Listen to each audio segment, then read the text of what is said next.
Hell yeah. I like looking good. I'm talking to Bart here in the parking lot. You look good, you feel good.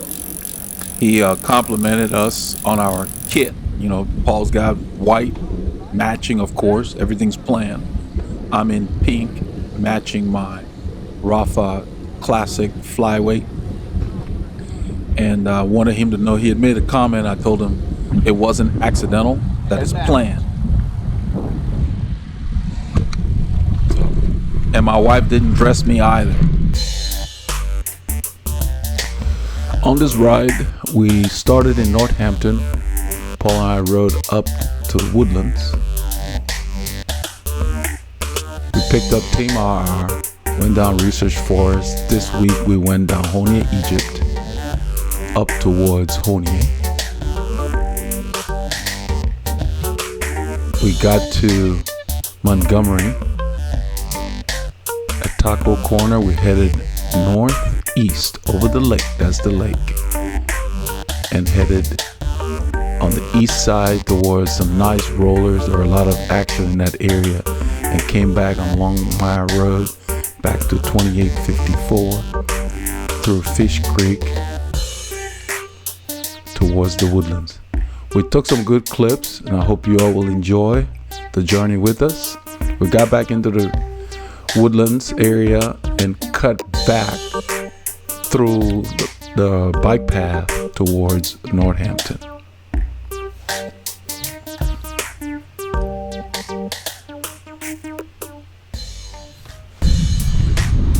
You see, Doug came back before we did. Some of the guys on this ride turned after we stopped at the Taco Corner store. They came back. We needed more work, so we headed out. See what I do? Hold it like this. I'm showing Paul how I hold the camera to get my rear view shots without lifting my arm off the bar. Gimbal does his job. That way you can do it while you're riding hard. Because I notice he holds his up in the air sometimes. And I'll do that from time to time, but I'm just showing him the little Same tips. thing, if you did it here, I'm doing it on this side. just lean it like that. I like to do it in the right hand. I like to do it in the right hand because the lens is on this side and it leans outward. You see that? Yeah. As opposed to, I don't let it touch the body, I just hold it like that. So you can stay that long and nobody knows what you're doing. You can see my kid. I picked up the pink band on the jersey. I picked it up with my socks. And it just worked really well.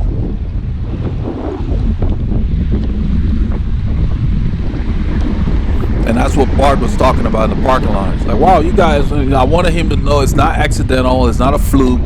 This is planned well ahead of time. You know, I have my kid hanging up long before Saturday morning what I'm going to wear. I get up, just put it on and go. Some people just grab stuff and head out. No thought, no mind. I'm not one of those. I wanted him to know that. That I appreciated the compliment, but it's planned. And those of you who have seen the visibility video, you know what I'm talking about. You're going to do something, you might as well put some time into it. Otherwise, what's the point? Time and thought. So, at this point, Doug drops his glasses right there, and I'm behind Paul, so I stopped and pick it up.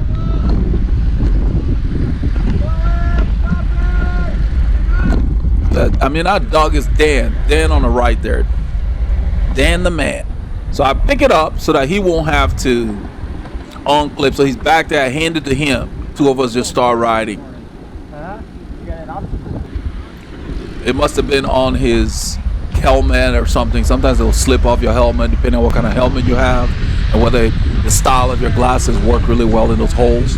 It can happen. I've had it fall even off the back of my jersey, so anything happens. So we're chatting about kids here. So when they're having their sale, I have like earmarks of colors. Yeah. I'm trying to pick up an existing kit. Yeah. And I'll look for that. There you go. So you can wear the same jersey, use a different sock, pick out another color, and it always end up looking like a new kid. So you got a jersey that has multiple colors. One day you wear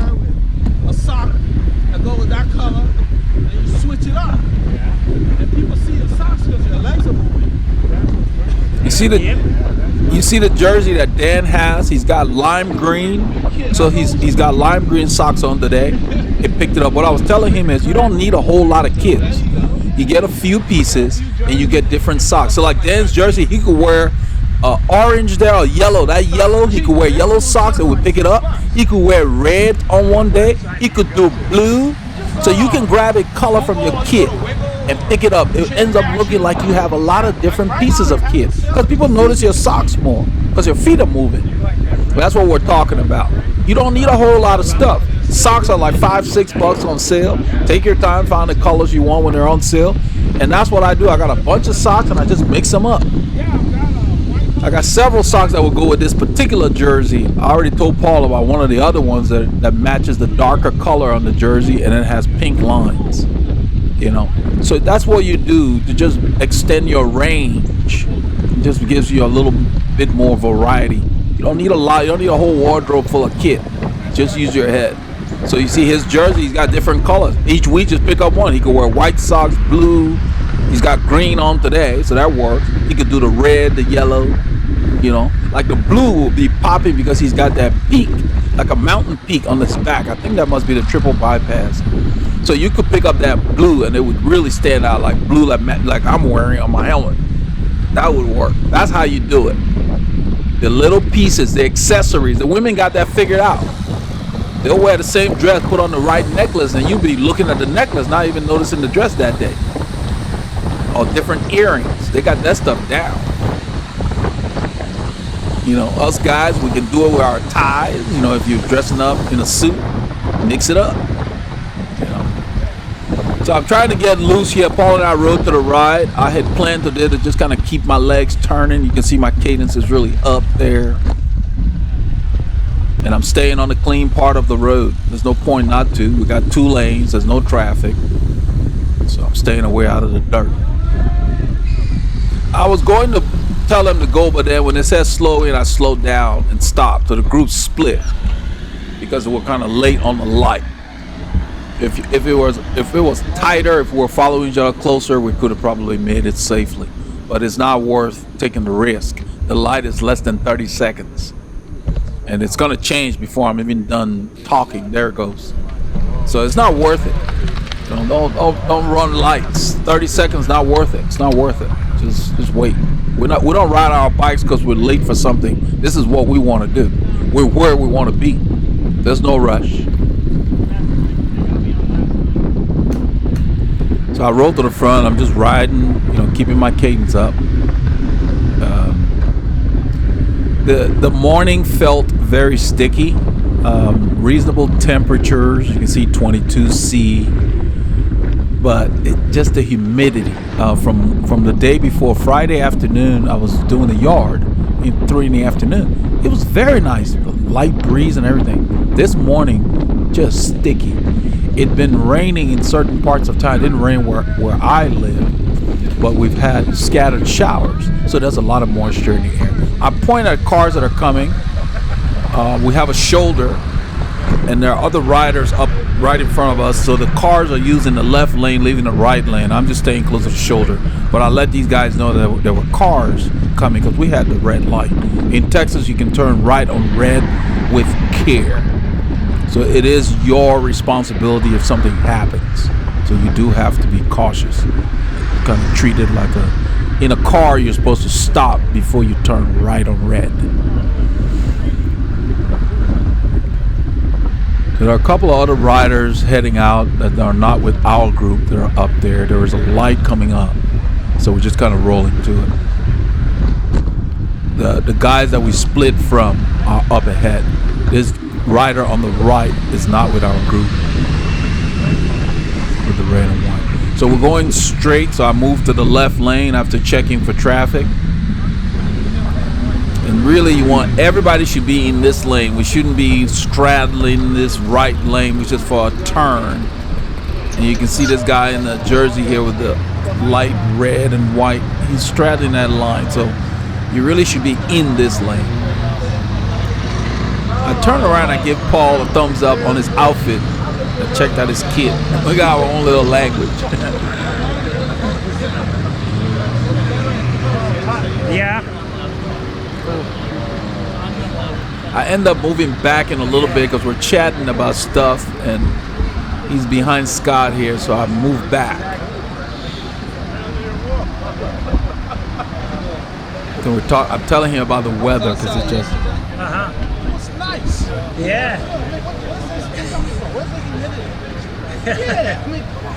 It was nicer yesterday afternoon than it is this morning. It was comfortable. And it rained some part of the time. Yeah, before he can finish talking, the light changes and we're heading. There was a car blowing at this guy turning left. He was sitting there because the left turn light probably came on before ours. So I roll up. I'm waiting for Paul so we can continue our conversation. I look back for him. I just soft pedal till he rolls up to me. Then these guys, Randy and John, waving people by. You waving people by. You up here, ride. I just ignored them. You know, I'm here chatting. We ain't riding yet. What's the point of being at the front and wave people by? Ride or stay in the back. You know? You don't need to wave me by. If I want to pass you, I'll just pass. Needless to say, I just ignored them. So once Paul and I got through talking, he was telling me that it rained in certain parts. That I was not aware of that. It was dry where I live.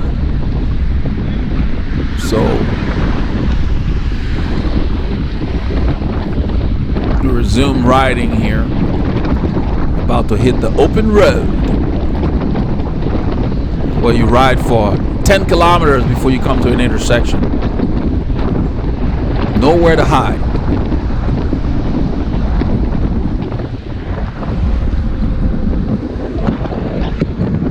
It's early in the ride. Everybody's kind of chatting with their buddies, talking about whatever. You know, the ride has not really begun yet. You know, every ride has these periods where, you know, these guys are just warming up. It's 14 minutes into the ride. We rode about 35 minutes to join them. 35, 40 minutes, something like that. The wind is coming from the right of the screen. If you're facing the screen, on Paul's left, that's from the west, and behind him from the south, mostly from the west, but then it picks up later in the ride. So we always start up with a big group and it ends up splitting up because people don't do the entire route. Everybody's got different plans. So they catch the light here. I'm up the road. I'm up there with, I believe, John. We're just kind of up there, and we're going to be turning left at the next light from this one they're at. So I'm looking back and kind of waiting for them.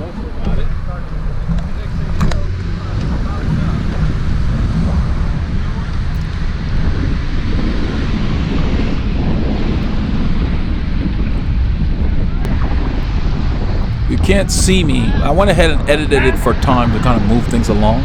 Okay. Somebody said flat. Paul said okay. But they just kept rolling because really, I guess, I don't know where he stopped. Probably stopped in one of these lots to fix it. But then that's Doug coming around Paul. So I'm like, okay, somebody had a flat, so what was that about? So I think Doug wanted to make sure he stayed up with us. I'm up there, and I'm just kind of soft pedaling. If you look up, I'm coasting right now. It's at 0 RPMs. I'm basically waiting for these guys because I don't know why they're way back, but I knew they caught that light. So I'm moving left right there. I'm going into the left lane because we're going to turn. Right in front of Doug. Right here. I've been watching for them the whole time. The other guys that were in front of me have already turned left into this parking lot. That's where we're going because we know there's a flat.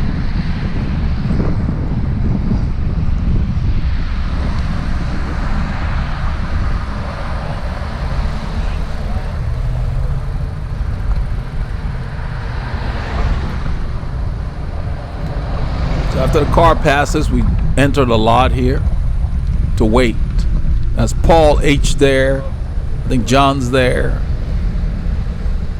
In a little while, Mark shows up. So there's enough people that stayed back with whoever had the flat. I sped it up here because we're here for a bit. Paul and I are messing around with my lights and trying to get him to film it.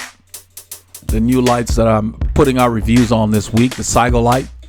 It ended up just being great lights. Some riders started rolling out. That's Randy rolling out. So Mark is here, and then Paul H decides and says that it's better that we go. He said this road being narrow, it's better to have smaller groups. So we just made the decision to go because it's taking them so long. We don't know what's going on. It's been a while.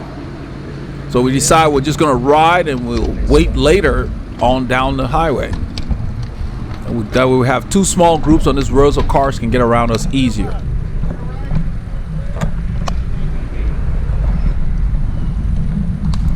There's too many mechanicals and it's getting to be too frequent. I guess people are getting tired of waiting. They'd ride after this ride on Sunday. There were all kinds of mechanicals. And after a while, I'm like, man, I may just ride solo on Sunday, get my miles in. Because it's just, we're just stopping like a cheap watch. So, it happens. But people need to learn how to read the road. I'll make a video about reading the road. You can't just ride over whatever. You need to know where your tires are going. That's how you avoid flats.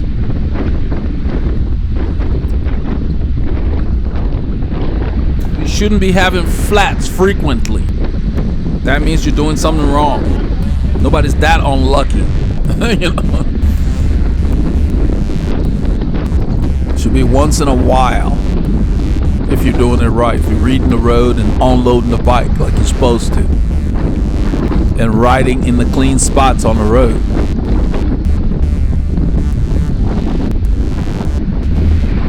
On Sunday, we went through some glass. And so Randy had a flat the Sunday after this ride. So something just told me to ask him. I said, did you unload the bike as you went through the debris? And he said, no. I said, well, you're supposed to. So he was not aware that you're supposed to stand up and unload the bike as you go through glass or whatever.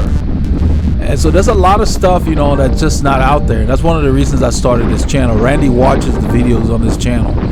So I decided that I would make a video about reading the road and just get it out in the archive so it's out there. And there's nothing wrong with that. Nobody knows everything. That's why really I learned a lot by watching the more experienced riders. When I was a category 4 racer, I watched a lot of the experienced riders, what they did, and I would ask them questions, and they were very forthcoming with information. They saw that I really wanted to understand what they were doing. And you approach the right person and you ask one question and 20 minutes later you're like, man, this thing is deep. Because there's a lot involved. So we got on Honia Egypt Road, one of our favorite roads. And it's just hard to ride slow on this road.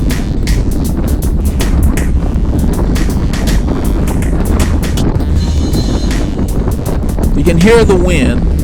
It's coming from the left very heavily.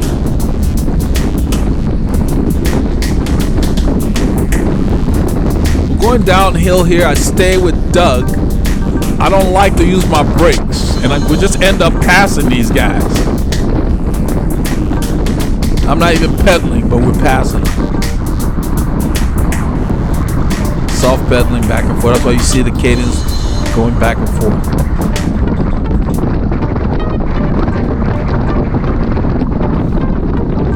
You can see our speed. Everything on this morning felt harder than normal because of the humidity. The body just felt like it was working harder for every effort range you were in. So subjectively, the zones were really off.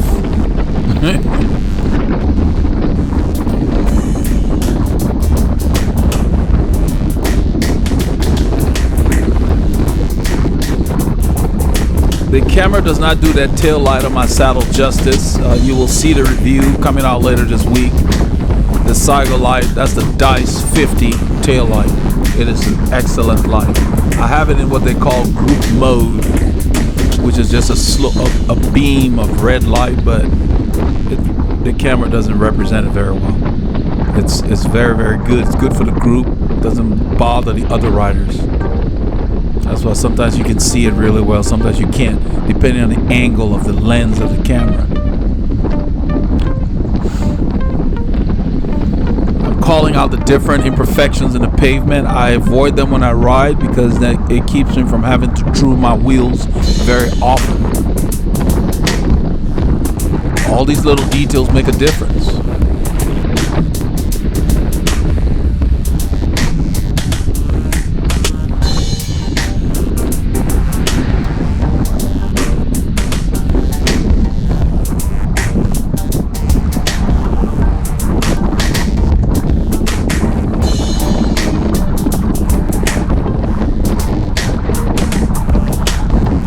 Now, Doug sat up there for quite a while. There's a rider up the road. Randy had left earlier, so he's up the road. In a little while, we'll see him.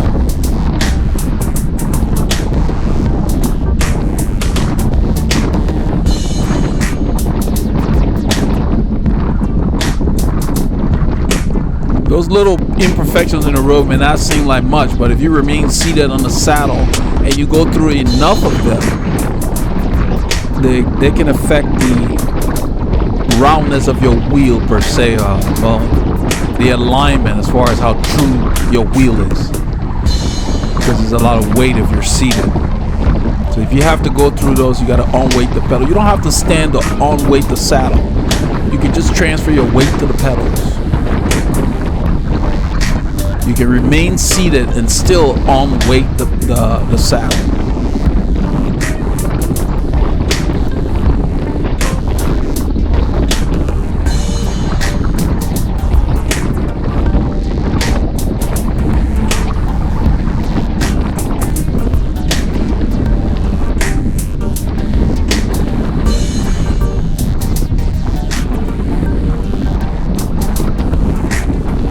I believe that's Randy up there we're coming up on. Always remember that even if your position is good, don't squeeze the bars when you're riding hard. There's a tendency for riders to do that, especially if the pace is above something they're normally used to. You always have to try to consciously remember to relax your hand. If you grab those bars really hard, it doesn't take long for your fingers to go to sleep. It just cuts off the circulation. So you have to remember to just drape your fingers over the bars. That's another reason people get numb hands. Everything can be perfect, but if you hold a depth grip on the bars, yeah, your fingers will go to sleep. That's Randy here. We come up on Randy, and then he stays up there. I guess he changes his speed to match ours briefly.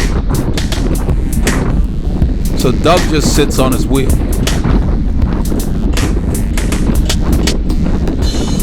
I have a different mindset when I ride up to somebody. I just ride by, but if they're holding a pace that you're comfortable with, that's fine. You just sit on them, let them sit up there. Doug's been pulling for several miles.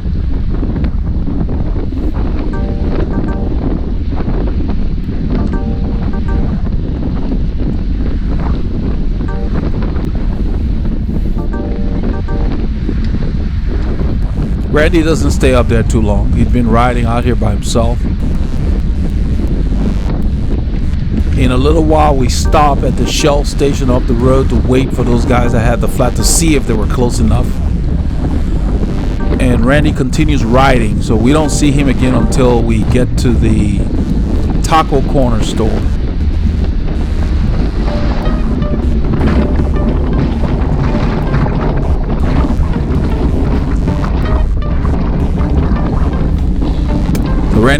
Randy's pulling off the front. Doug continues. Doug's not going to stay there very long. This is getting more difficult.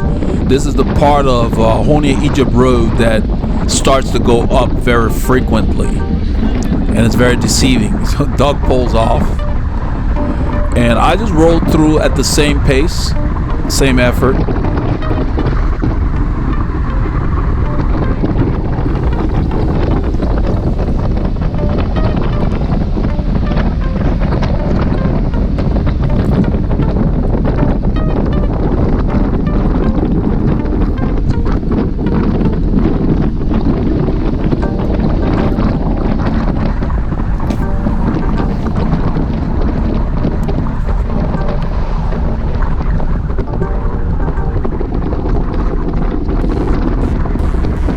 I'm riding in zone 2, but it feels like I'm in a higher zone because of the humidity.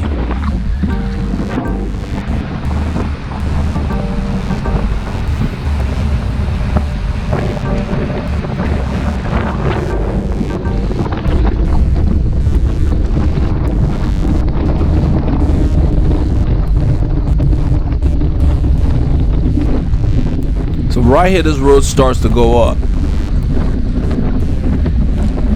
I shift down and I increase my cadence.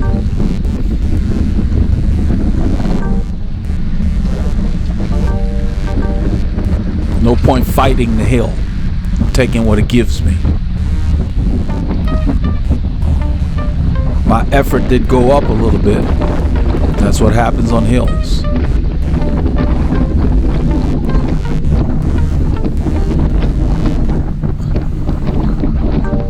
I pick my way through the smooth pavement here, avoiding all the little ruts.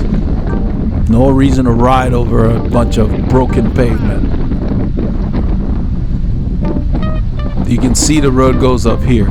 It may or may not register, but I feel it.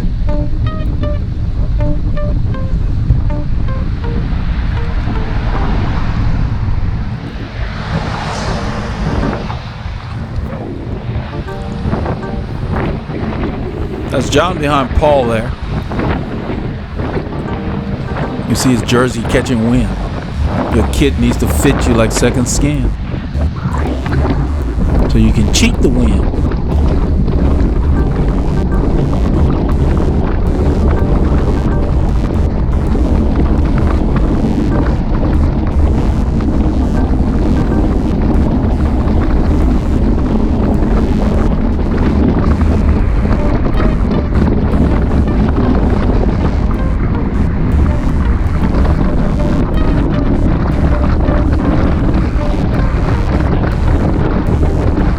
Sometimes cycling can be like a work of art.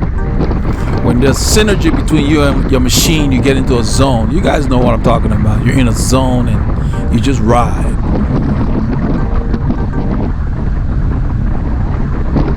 That's why I don't put anything in my ear when I ride. I want to hear my tires, the birds, the pavement, cars passing, all of that. That's all part of it. The sights, sounds, and smells and everything. I want to experience that when I'm out here riding.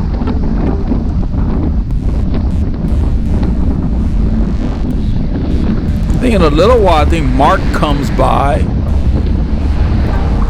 He lifts the pace a little bit. I think it's after this guy goes by. Yeah, right here. So I just lifted my pace. I did not shift. I just changed my cadence and rode up to him.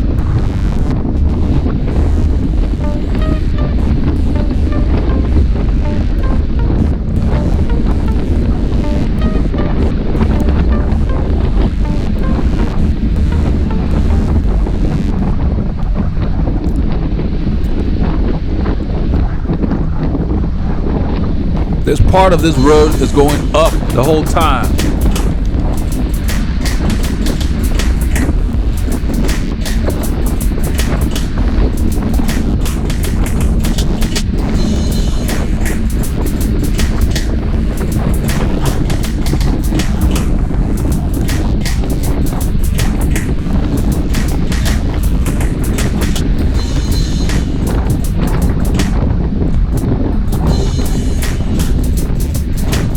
So we're going up, the wind is pounding us from the left, from the west.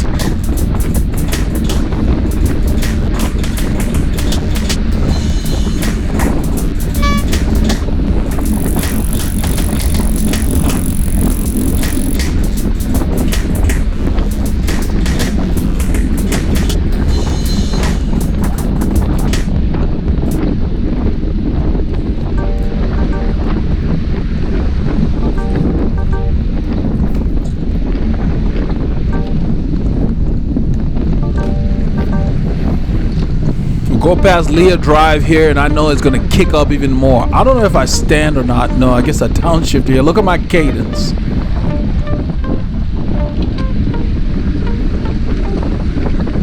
It's going down because the hill is getting steeper. It says 2%. I think it's more than that. but I use my RPMs, and then right here when it's over, I shifted up and stood up, dropped my cadence, use more force. So you mix it up like that, especially on a long climb, makes a big difference. That's how you climb mountains. Don't do the same thing for too long.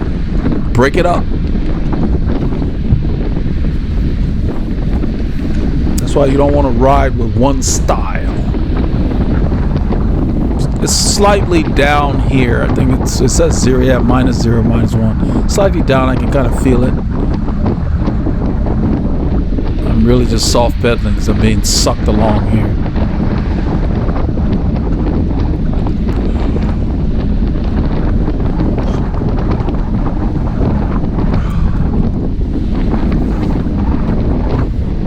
There are just some days where your heart rate does not seem to want to rev up. You know, either you're tired or something going on, the weather or whatever. It was very humid today, so I really wasn't really paying attention to heart rate that much.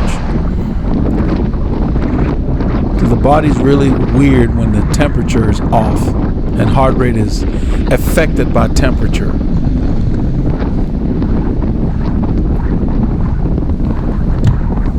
But my rate of perceived exertion said I was working harder than I thought I should have been. Pretty much the entire day. It's just the humidity.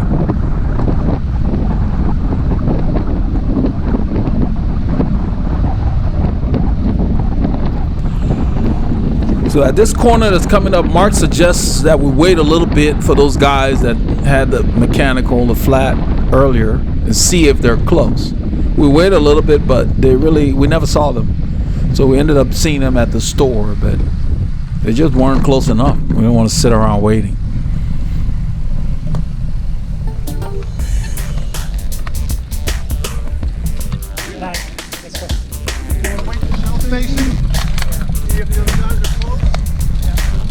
There's a Shell station right there on the right. That's what he's talking about. So I'm feeling good, so I kicked the bike a bit, kind of, stretch my legs.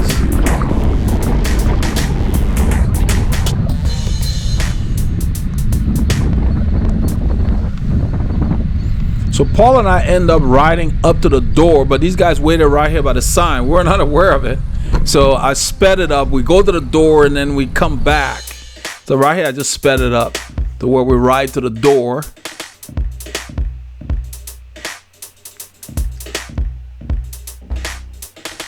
Then once I realized they weren't there, because I asked them where they were, we go ahead and head back to where they are.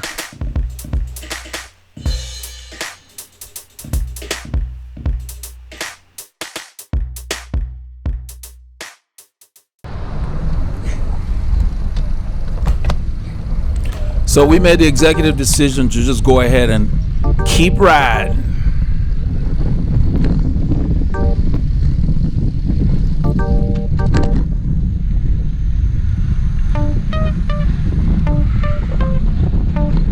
This road is going up.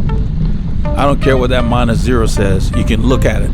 From the time you get on, this is Raven Chapel Road. It just goes up the whole way.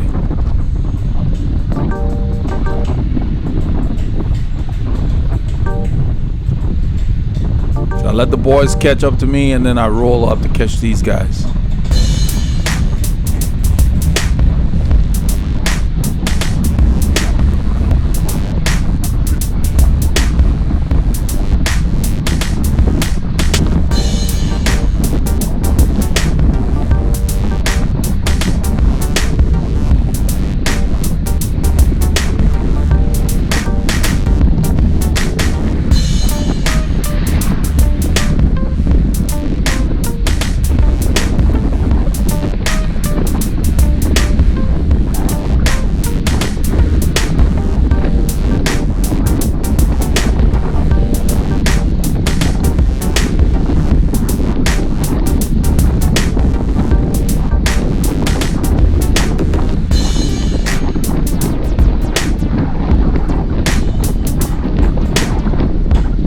I notice all of a sudden Doug picks up the pace here, so I move up.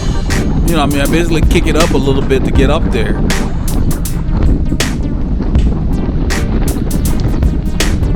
But it turns out that, I guess they knew, but I wasn't aware, he's gonna turn right and go back. And those of you who saw the opening map, you could see where at a part of the trip, Doug heads the other way. He's no longer with us, and he's back before we are. So this is where I think he's turning, but he had lifted up the pace just to get to that street to turn. So I just shook my head. I'm like, what's that all about? I'm real stingy with my energy. I don't waste it. You know, it's like, if I'm going hard, there's a reason. I'm not just gonna go hard for a second or two.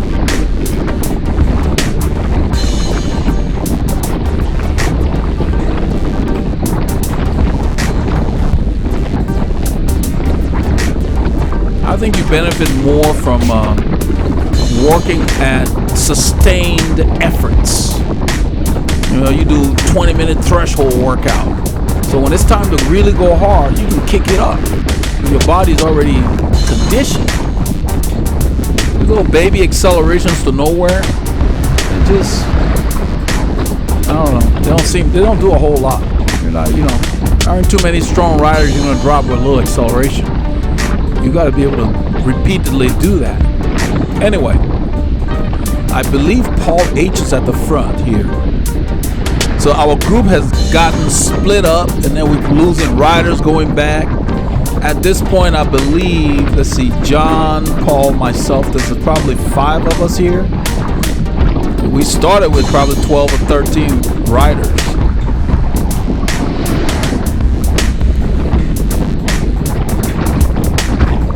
People were antsy to ride today. We didn't want Paul, especially Paul H. He wanted to ride today because on Sunday's ride, we were worried about the weather coming in. There was a storm coming in, and it said it'd be about noon. And we're trying to beat the thunderstorm. Paul H. went out and did a longer ride than we were willing to do. He wanted to get more kilometers in.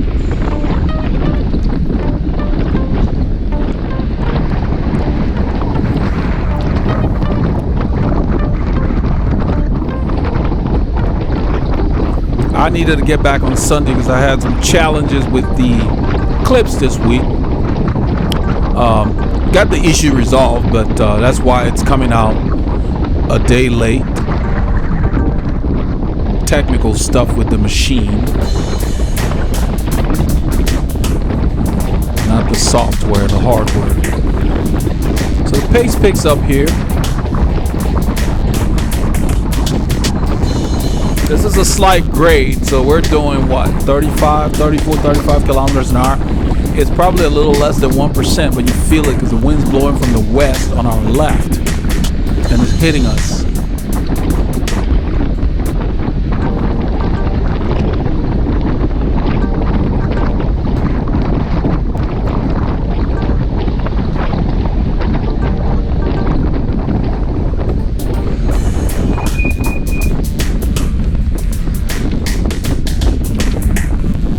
Clear, we roll through, the road's going up, everybody getting a little antsy there.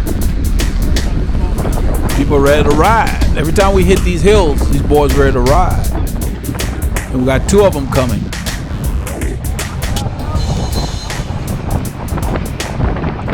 Oh, Paul is here, Paul M is here, Paul Moore behind John, 1, 2, 3, so that makes 6 of us. Yeah, 6 riders.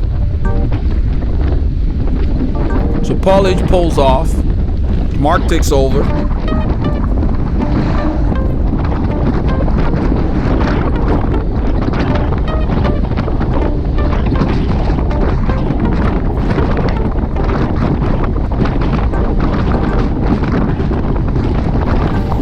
Always use the areas where you're coasting to take some deep breaths and get some oxygen in your system to your muscles. And now we're going to turn on the power here.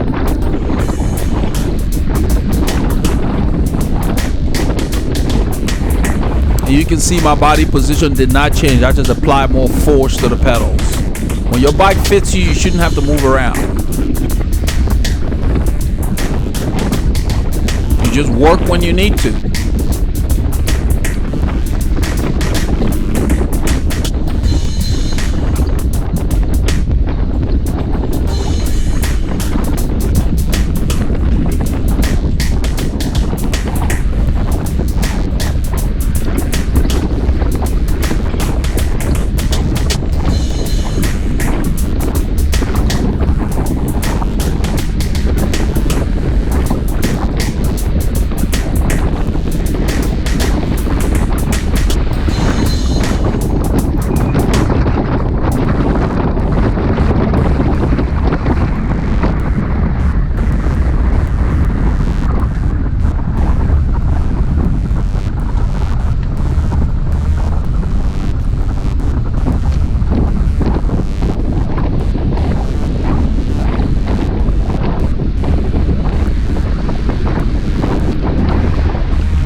hit this corner,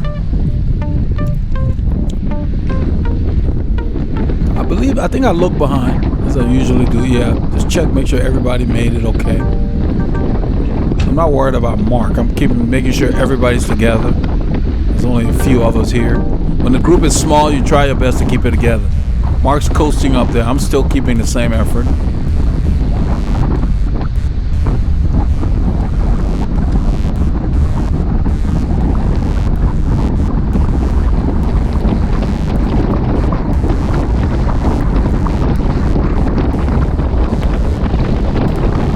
Now I want to qualify that when I used to compete, I did not ride like that around corners. In the corners, that's where you can gain an advantage. So I would go around the corner and basically attack out of the corner. I wouldn't ride softly unless I was waiting for a teammate or something to get on my wheel. So this is a group ride, it's not a race. So I'll give people the chance because it's an advantage if you can corner really well and you get a gap in a corner, you don't give that up. That's just something to explain for those of you who compete. But in a group ride, you're riding with your mates, you can let them catch back up. And you notice how I just rolled around Mark. I just kept the effort the same. He had started soft pedaling. He was taking a break. So I roll around to the front. It's my turn at the front. And you only want to stay there as long as you feel that you can be there at that pace. If you can't handle the pace, don't even stay there. Just go through, roll off, go back in the pack. Somebody else will pull.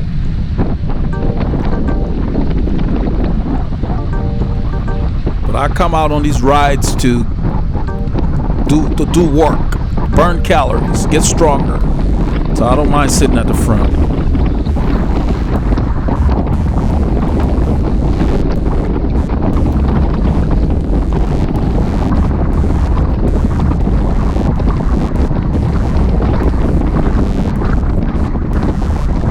We're not really going that hard here. This is like zone 2, slightly downhill. There is a turn coming on the left.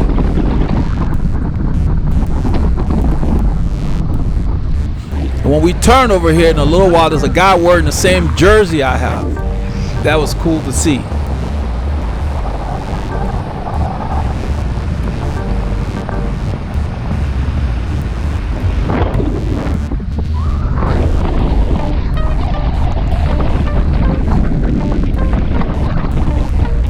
Turn once again as I look back, soft pedal a bit so people can get in the draft, then I resume.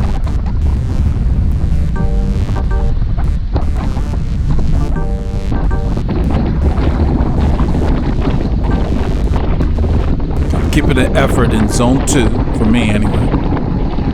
We're going directly into the wind and it's hilly out here.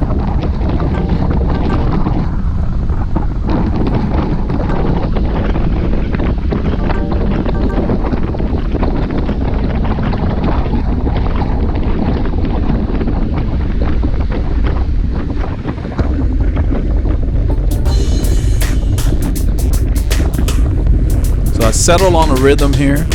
Just kind of keep the pace decent as the road goes up. Nothing crazy, just steady.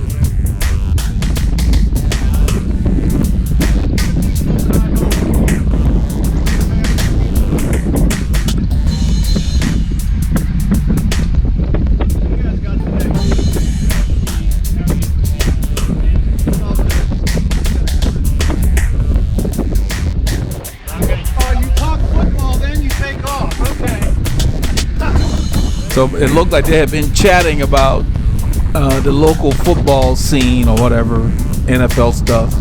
And Mark said you talk football and then you take off. The thing is when you're on the ride, you need to be careful who you follow because it turns out John did not go the long ride or anything. So you got to make sure that you don't go after guys that are doing something different than you are. For me, it doesn't matter. I'm in the draft. The effort is fine. But just keep in mind that you really have to know who you follow. This guy has the same kit I do, the same jersey. So just notice that. I didn't catch it until I was looking at the clips. Paul and I talked about it. Paul noticed it out there. That's why I call Paul Terminator. He sees everything. That's from the movie The Terminator, where I think it's the second one, Judgment Day or something like that, where the guy says, John Connor's character asks the Terminator, "Can you see at all?" He's driving at night with no lights, and he says, "I see everything." He's got like infrared vision or whatever it is, night vision. It's really cool. That and The Matrix, I love those movies.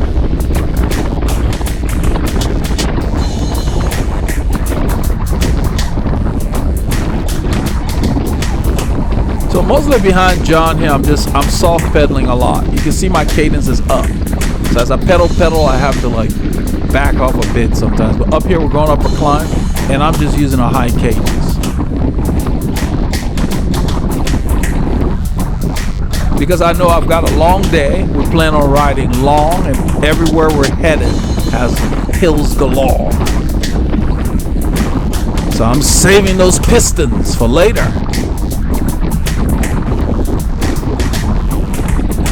Head and legs, you have to always be thinking when you ride.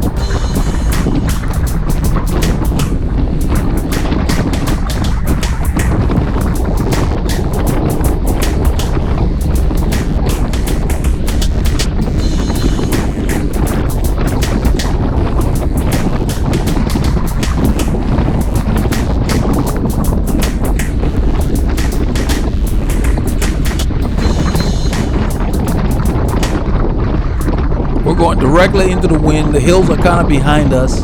This part of the course is mostly down to flat, downhill to flat. It says 1%, but not much. I mean, if you look over there, you can see the highway coming up between the trees. It feels downhill there.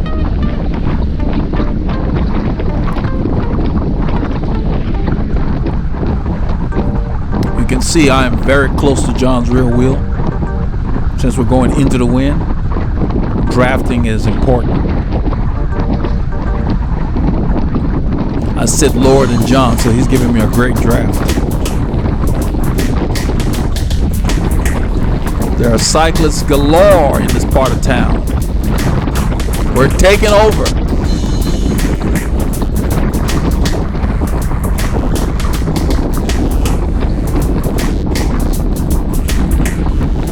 Basically soft pedaling and not pedaling. It's just John waves me through. I just go ahead and continue the effort. Kick up the cadence. Just stress my aerobic system.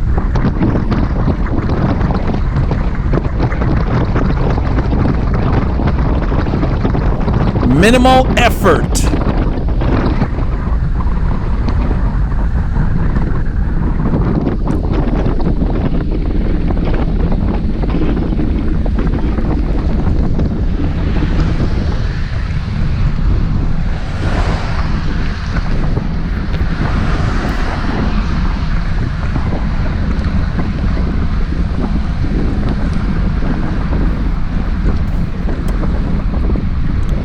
Now the wind's coming from the left, slightly behind us. This highway is deceiving, so I turn, keep the effort about the same. Just basically will take what the terrain gives me.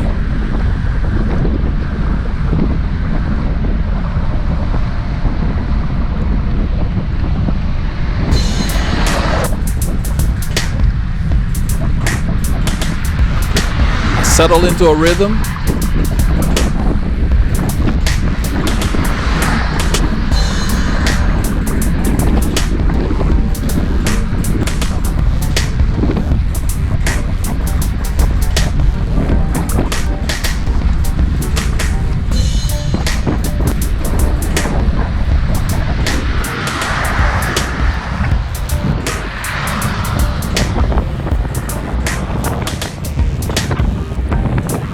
Mark, and then Paul M and Paul H, and then John's at the back after taking his pole.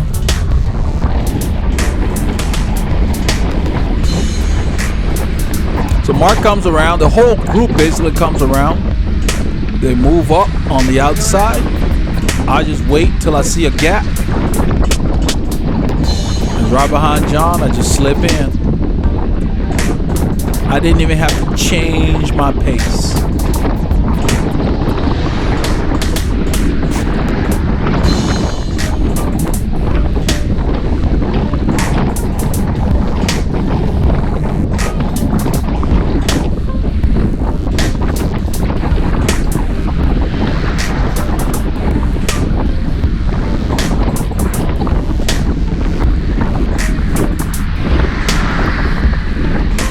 This part of this highway goes up and down. So it goes up to probably 2.5%, 3%, something like that, before we get to the light. After the light, then it gets harder because there are longer climbs. And it's the same light where when you get to the light, you want to make sure you're in the right gear. Because if your gear is too big after the downhill, we have a big downhill before we get to the light, where the speeds pick up. This is a Strava segment.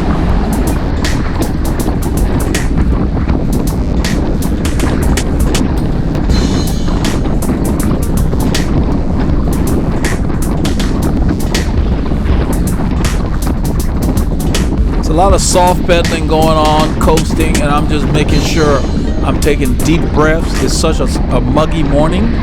I want to make sure I'm hydrated and keep my body ready for anything. Because the weather made the ride harder than it normally is.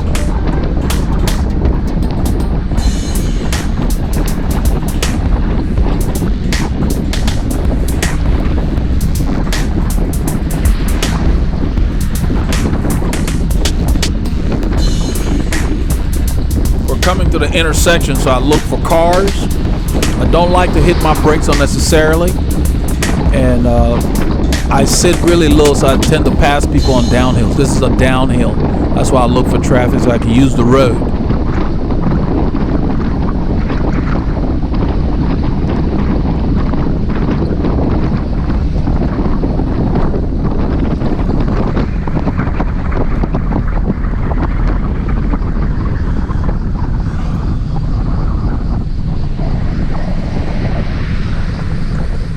Right there, I downshift before stopping.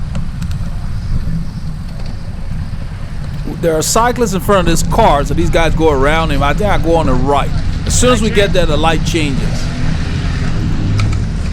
So I let them know to remember there's a car behind, because, you know, we want to make sure that he's able to pass us fairly easily, so we don't spread across the road. We line up single file. This is the road that's very deceiving. We're about probably 2 miles from the store, and it's up and it's long. Not sure why. Now it says 0. I'm not sure why it's not registering, because it's hard and we're going into the wind on a long climb.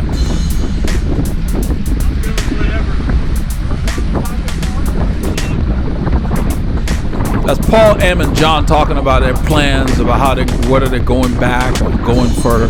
The two of them end up going back.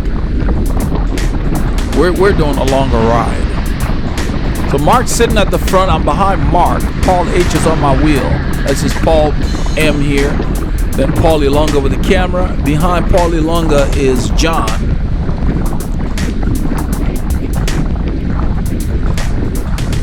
At this point, I shift to a larger gear. It just felt better. I wanted to try something different, so I kept my cadence in the 80s. This is a climb. We're climbing the whole time. It's probably 2%. It says 1. It's 2%. It's more than that. You can see the road going up.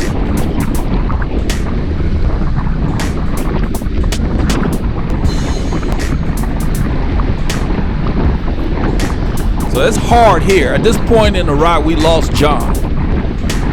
I was not aware of it, but once we got to the store, I saw on the clips that he showed up later. You know, but I knew that he didn't get there with us.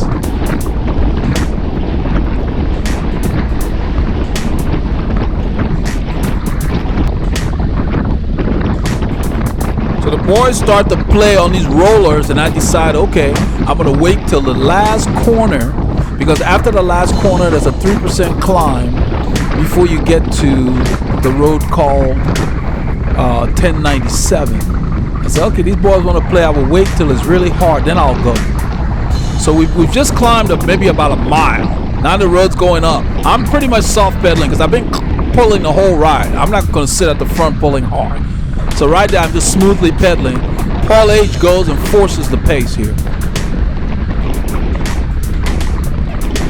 Paul loves to ride his bike. Paul is 73 years old. He's an inspiration definitely to me and probably many others.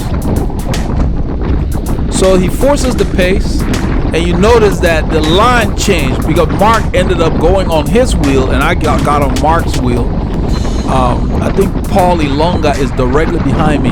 Paul M is behind Paul Ilonga. Look at my cadence. I'm spinning it because in my mind, I'm like, okay, when we're done with all these hills, I'm going to go because it's hard. I like to go when it's hard. It's hard for everybody you go. That's when it matters. So only the hardest people will go with you. So you see, I'm spinning triple digits.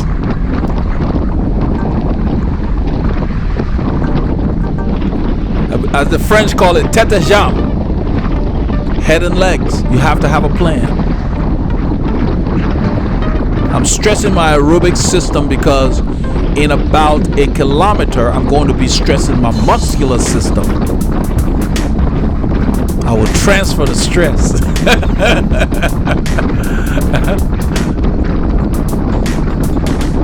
We're coming to the corner. This corner is very tricky. You come with a lot of speed. We're doing 40 kilometers an hour where that white car is.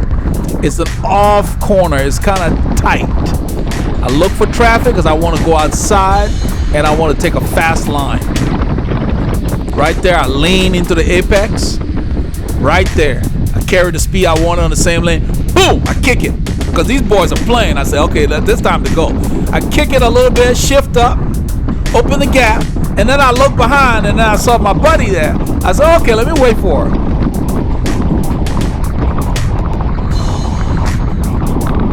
So then I resume, and then I sit down, and the two of us just roll. So right there, he's sitting in the draft because the wind's coming from the side, and I just go ahead and resume the effort.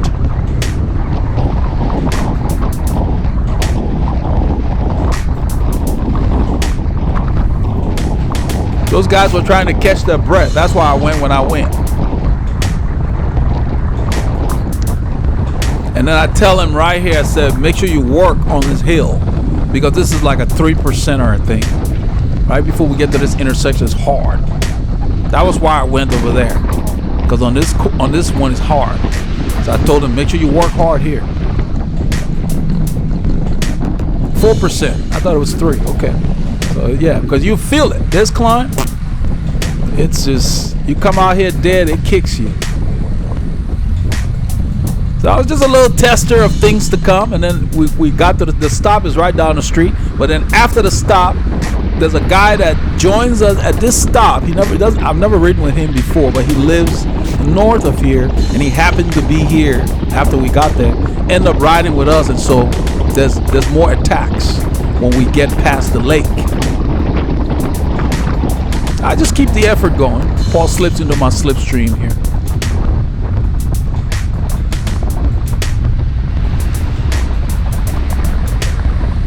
I learned that from my coach. You go when it's hard. If Paul had not, I told Paul, if he had not been the one coming up to me, I wouldn't have slowed down. I would have just gone. But since it was him, I figured, okay, let's get this on film. So that was sweet. That's the way we got to the stop here. So both of us are here. The other guys are not too far behind. We didn't put too much time into them. There's Paul is right there rolling from the other side. That's Randy. He rode ahead when we stopped. You'll see some of the guys are still coming in. I think John is just rolling in. Yeah, that's John. So the focus right now is get liquids, get fluids, and Paul starts a chat with John. No, it's an old one. I just ride the other one more often. This one I actually wanted free. You want it free? How's that? Oh, you want a green one? We have what we call care force at work. And when we had that weather, so we went out and helped a lot. And there was a raffle for a bike. Nice. So you had to buy a raffle ticket for $25. So I did. Didn't think anything of it. They called my name. Holy cow. Yeah. That's awesome, man. Yeah, that was a pure luck. So it wasn't free, it cost you 25 bucks. Yeah. Where do you work United. Yeah. So I was like, okay, I can deal with this. Heck yeah. Yeah. Heavy though.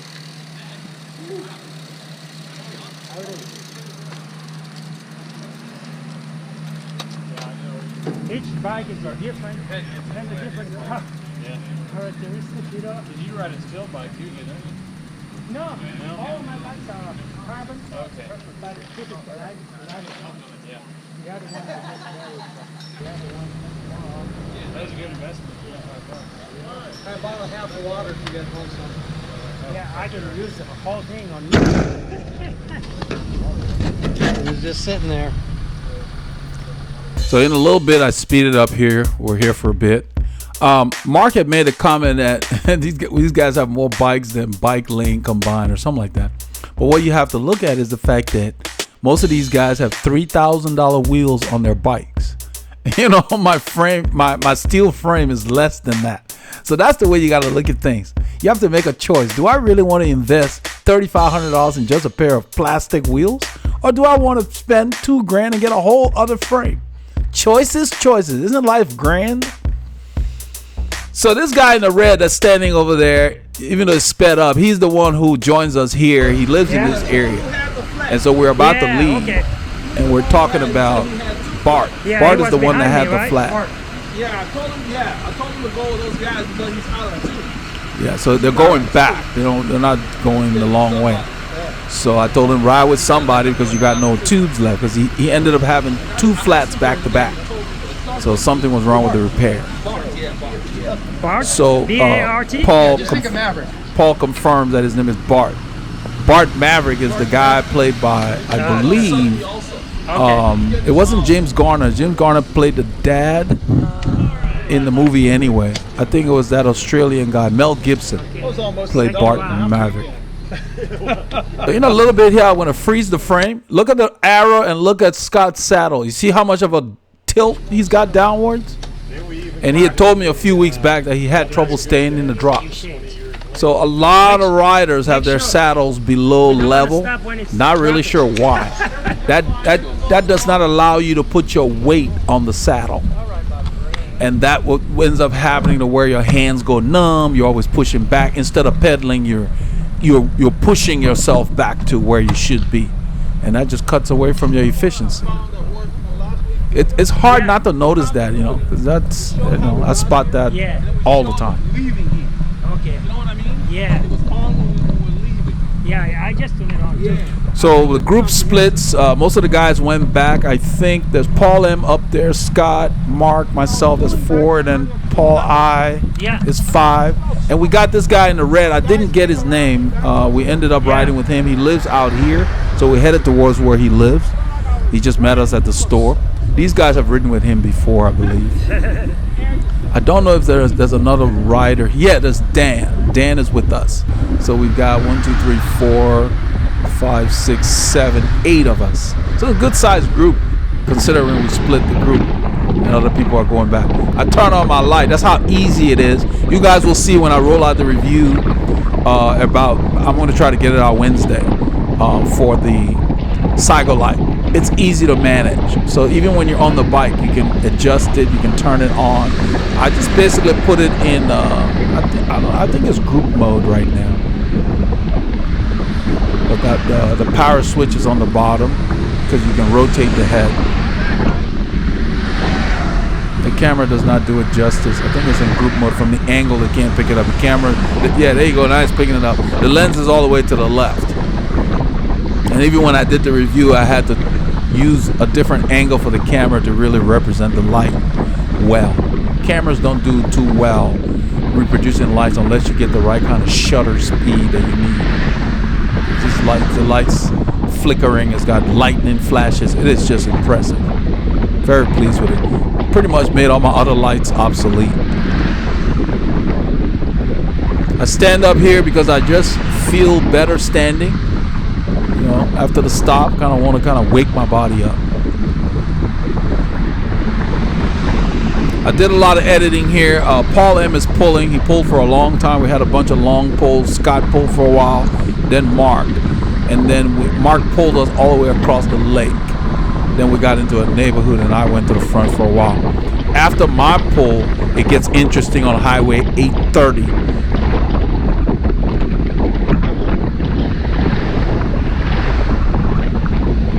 So we continue here. Every time we go near a guardrail, I use the road. Stay away from those things. I believe Paul M is still up there. I mean Paul H. Because Paul M went back with the other guys.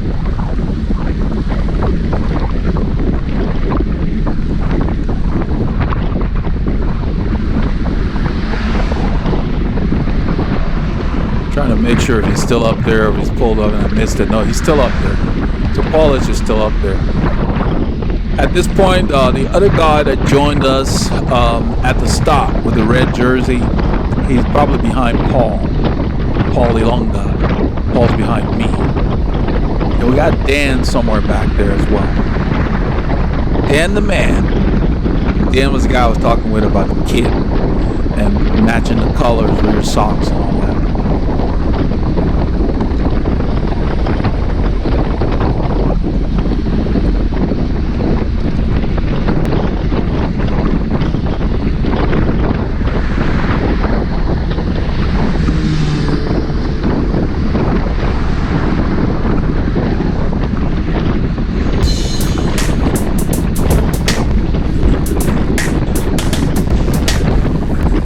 Getting close to going over the tail end of the lake here. This is not the main part of it that we'll come across. The lake kind of wraps around this whole area. Even though it's fairly big, it's just a small piece of it here. We're on 1097. We end up going past Mount Pleasant Road. The forest is on the left. We're not going to the forest today. We're going to head east. The forest is north of here. I think Paul H pulls off here. Yeah. He pulled for quite a while. Everybody said good pull. I just rolled through.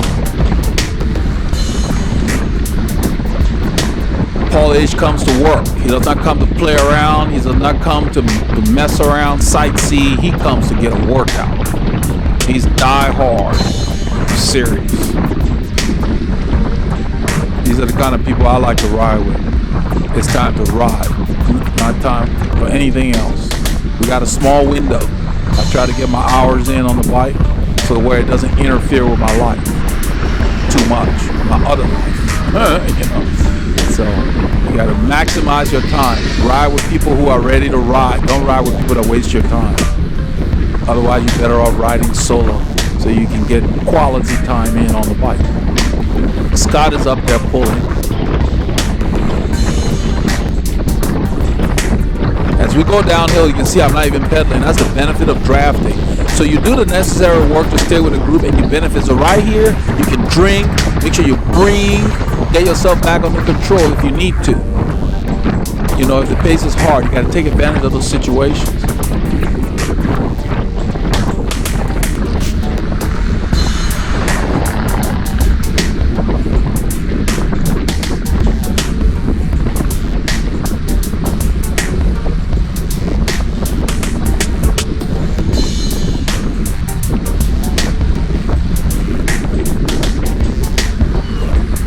The beauty of a pace line is that you have multiple people working in tandem. I mean, this pace line is tight right here.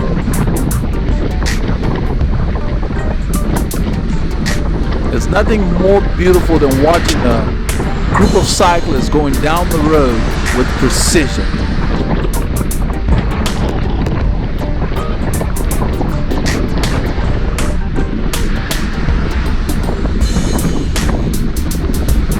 This area is up and down.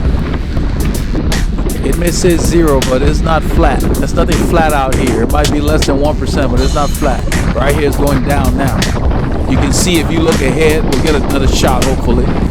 You will see the road go up and curve to the right.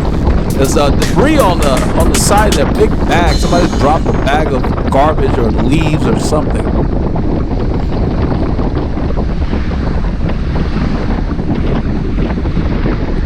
Just amazing to me that people will trash where they live. We have centers for picking up trash. It's not that big a deal to drop it off there. This is what I'm talking about. This is going up here. Good to register 4%. I stood up because I didn't want to shift. I used my upper body strength to just roll that gear. They're short, but they're steep and they're thick and fast. And another one, we just finished that one, back up. So it's down and up, down and up. Highway 1097 East. This is the one Paul and I took west during the winter. So we know this area here. Got some leg breakers out here. You'll see we're going to an area where we run into a 6 or 7% climb in a neighborhood. We don't come across those that often. I've got one near where I live by the golf course. It's short, but it's 7%. At the end of a ride when you're tired, that bad boy, you don't look forward to it. When I ride with my wife, she hates it.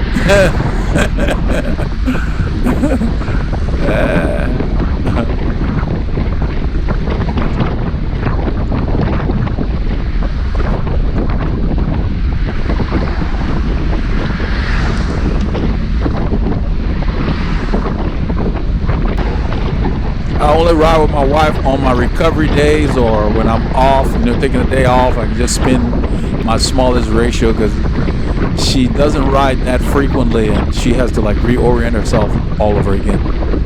She was a lot stronger a long time ago, but she kind of stopped riding for a while. She got a lot of catching up to do. So I either ride before I ride with her or it's an easy day. Then we just chat.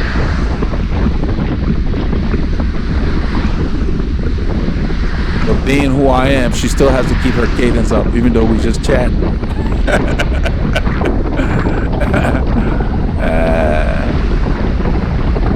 So Scott pulls off the front.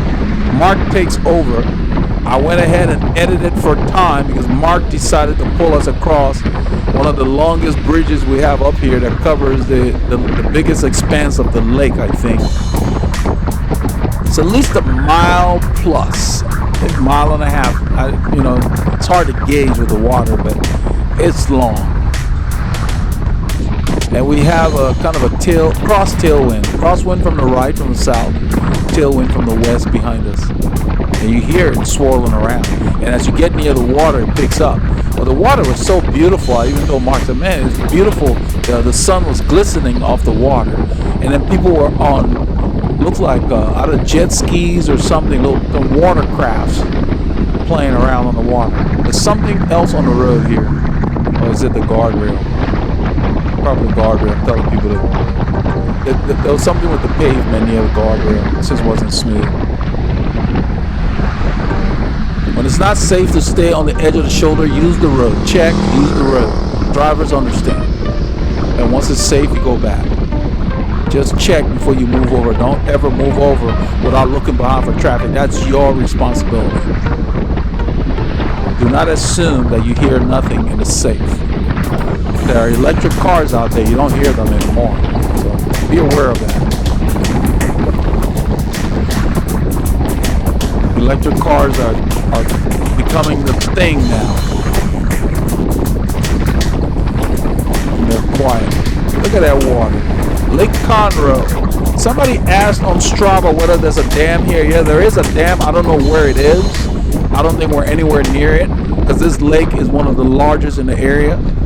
It is man-made, believe it or not, but it has one of the biggest reservoirs.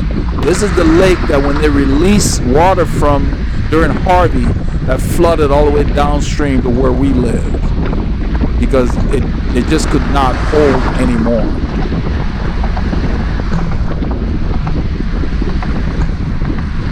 It's hard for me to keep up with Strava and the channel, all of that, so a lot of the things that people ask on Strava, I'll try to answer here or when they come to the channel and post.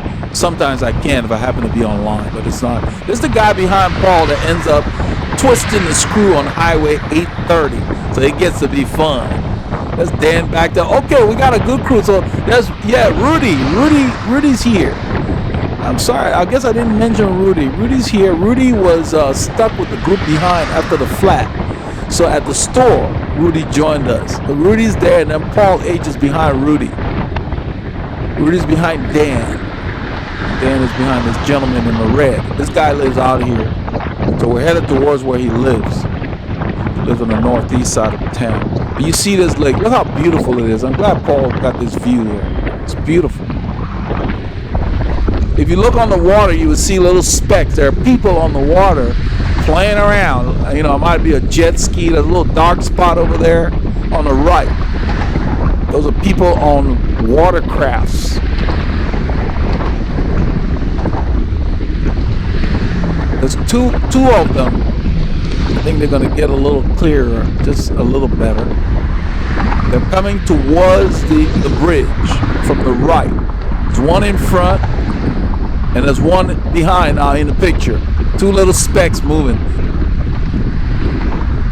They're moving pretty quickly, so if they're boats, they got good engines in there. Might be little speed boats or something. There's two of them. And fortunately, yeah, they are boats. Just from the distance, they look small. I think right here we get a shot in a little bit. We get to see them up close. Oh, panning the camera around, which is great. Right there. That's a boat. Those boys are out hanging out on the water. That's cool. That is cool. They're moving pretty quickly. And so this whole time we're crossing this lake, Mark is pulling. We're on some kind of an island here. There's dirt over here now. This is not a bridge anymore. It's almost like a piece of like maybe a peninsula.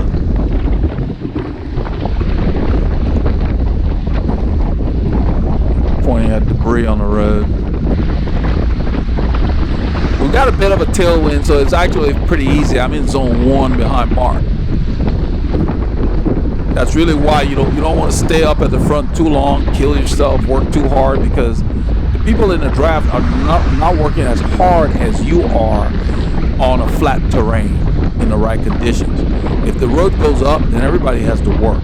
But in this situation here, the person at the front is working the hardest.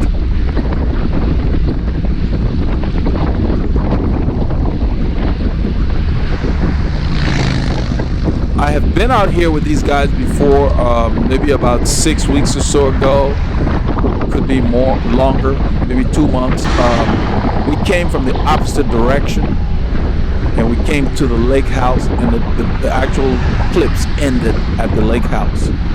So we're going the other way, which I think is more challenging this way, actually. You'll see what I mean when we hit the neighborhoods.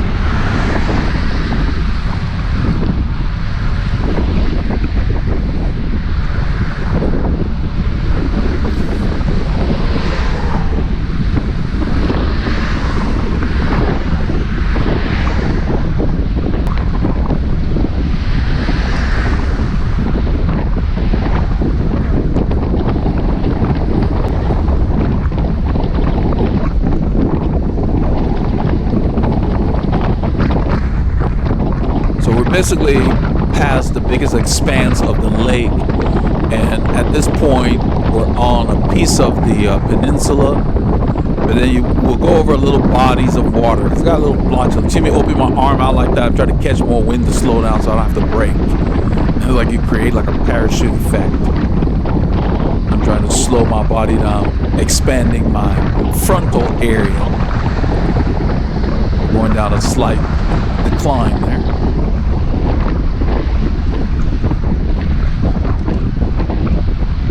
So the lake basically winds around these pieces of land. So we'll see it again. We'll see little pieces of it. We'll go over a little piece of it here. It's almost like a big finger when you look at the lake on the map. It extends into different coves. This is another cove.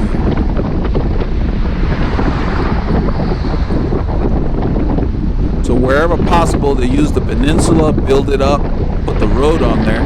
This one has a bridge. Much shorter than what we've been on. It's a shorter expanse of the lake here. came from the other way, and there is kind of a restaurant on the lake. That's where we stopped the last time. I believe that's what's coming up right there on the right. So I suspect it's going to be a turn because we came from the other way and we stopped there. So that's the Shell station, I remember. And so I'm like, why is he waiting so long? Then he signals here, so watch me. I want to make sure everybody gets it. It was so late. We talked about it later. We're joking about it and we laughed about it. You want to give early warning. So one thing about riding a bike, if I go somewhere once on the bicycle, I remember it. There's something about being on the bike, the speeds are lower, you're just closer to everything. I even remember this was the turn that we missed and went straight when we were coming the other way. And I ended up telling Mark. That's what I told Mark. I said, we went straight that day. So he said, yeah. So I remember it. And I'd only been there once.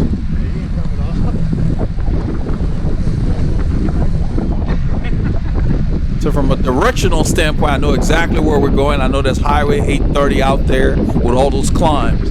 I had launched an attack that time when we came out. The road's going up here, and I just go ahead and raise my cadence a bit.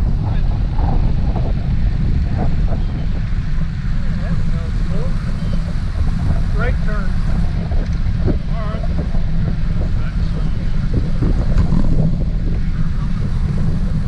We turn right and just run into this beautiful looking hill. Look at that. Look at that. That is beautiful. I think I'll freeze it here and put an arrow on it. That's where we're headed. That's like 7%. We don't have that many of them, so it's beautiful to see that. There's a little dog, one of those pocket dogs walking with, I believe it's a lady. Yeah, those little, I look at him, thought he was gonna bark. I like dogs that are 100 pounds or something that can run. When you go jogging, they can run with you.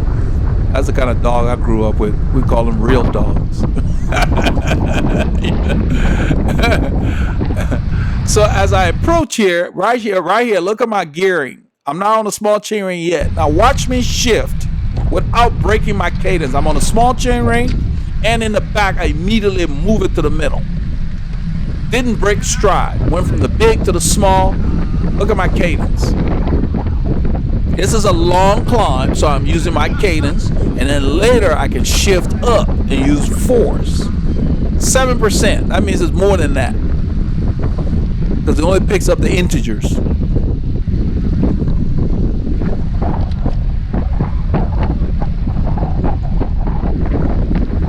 Speed doesn't matter. What matters is effort.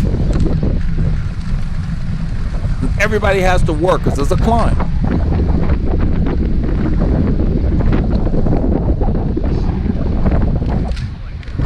Shift up to the big chain ring and then move it towards the inside in the back, to the lighter gears, lower gears.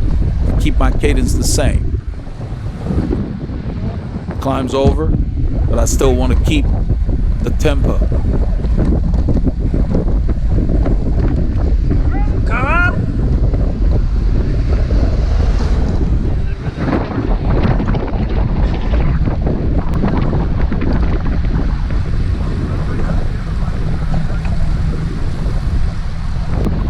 Got my new light that looks like the fuselage of a jet engine on the front of my bike, and I tell you, I'm blown away by that light. It's very effective. It works really well. It has awesome run time and is light, and it goes up to 700 lumens when flashing. That's enough to ride in the darkest areas. So I have one light that can do it all, flashing and everything. Well designed. The Cyclist Dash 600. The review's coming out in a day or so. Just good product. Stumbled upon it after seeing the taillight on Mo's bike last week. Yeah, this guy in a truck comes by and there's a stop sign. And so I'm letting everybody know to back off because he's waiting for traffic. Because he starts to go, he needs more room. He swings out because he wants to stay in that right lane so he doesn't go across. So once he rolls, I resume. All this time I'm thinking about 830. I know Highway 830 comes up and there's a lot of hills. The group's kind of small, so I figure, okay, I'm going to pull probably about a mile or so on Highway 830 and then pull off at that point. I'm just trying to stay relaxed. We're going into the wind here.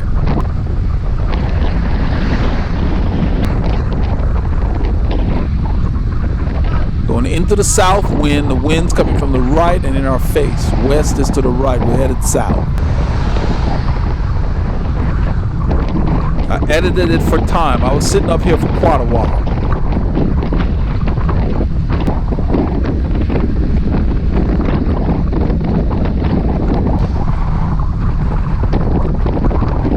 I remember this road because we had come the other way. I know there's an intersection coming up right there. You can see it in the distance. And I know we're going to go left.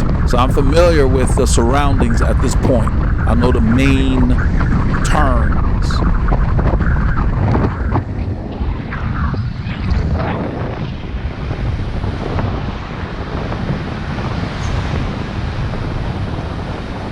And that's the train. We're moving along. So it's a stop for us, but not for Highway 830. This is Highway 830. It's a stop for us and the car across. We get there first. It's clear on the highway. I let him know we're coming. He waits. Everybody comes across, and I check to make sure everybody makes it. Being at the front, that's kind of what you want to do. Make sure everybody makes it, and then resume. This is like chip seal here. There's a lot of little pieces of gravel. So that's why I'm waving at. And then I move closer to the white line because it's a little cleaner there. I don't like this kind of pavement particularly, but you know, it's better than gravel. They just lay it down and, you know, let the cars grind it in. So there's a lot of little pieces of rocks on there. So you will see me stay close to the white line as much as possible. It gets a little better up the road. But this is where it gets interesting.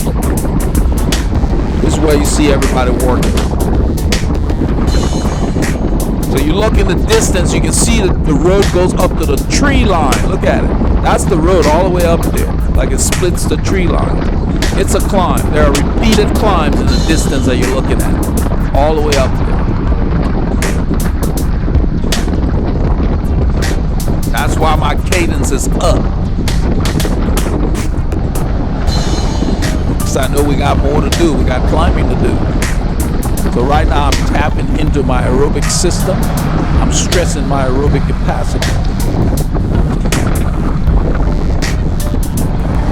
Not really going super hard right now. Just kind of getting going. Heart rate's got to catch up because I'm in zone 2. It's showing 1. I'm barely bridging 2 there.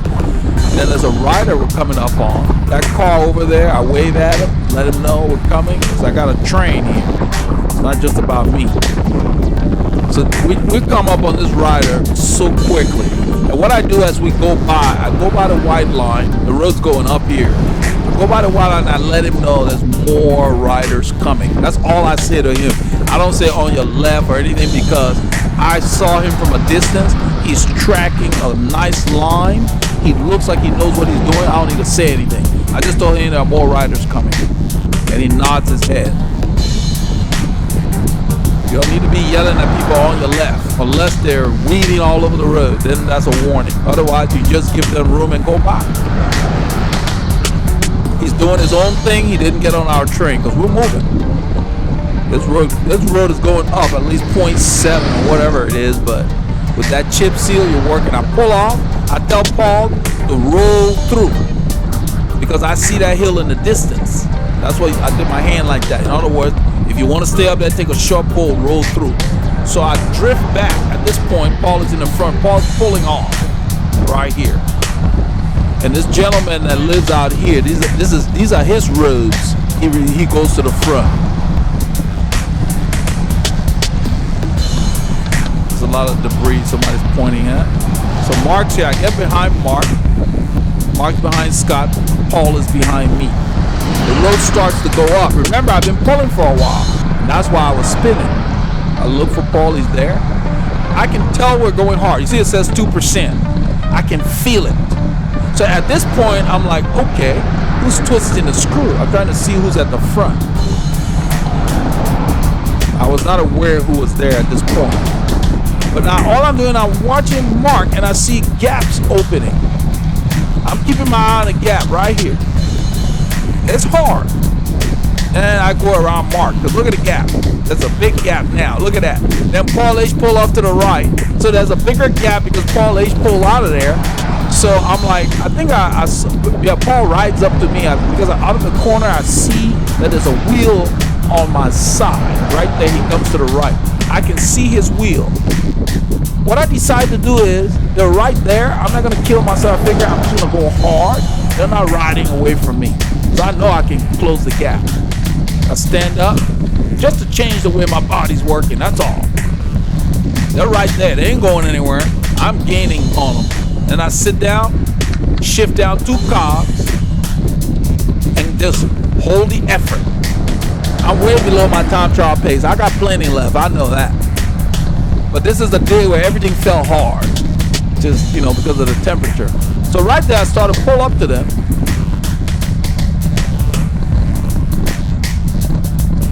I'm closing the gap without increasing my effort. So I'm like, okay, let me see. Make sure I don't, because there's another one coming. So right now they're resting for the next hill.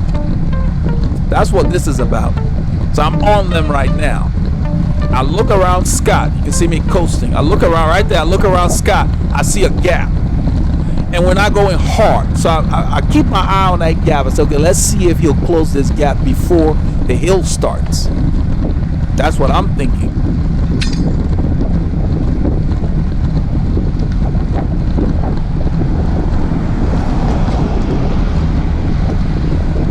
But right before the hill starts, he doesn't close the gap. So I'm like, I'm not closing any more gaps.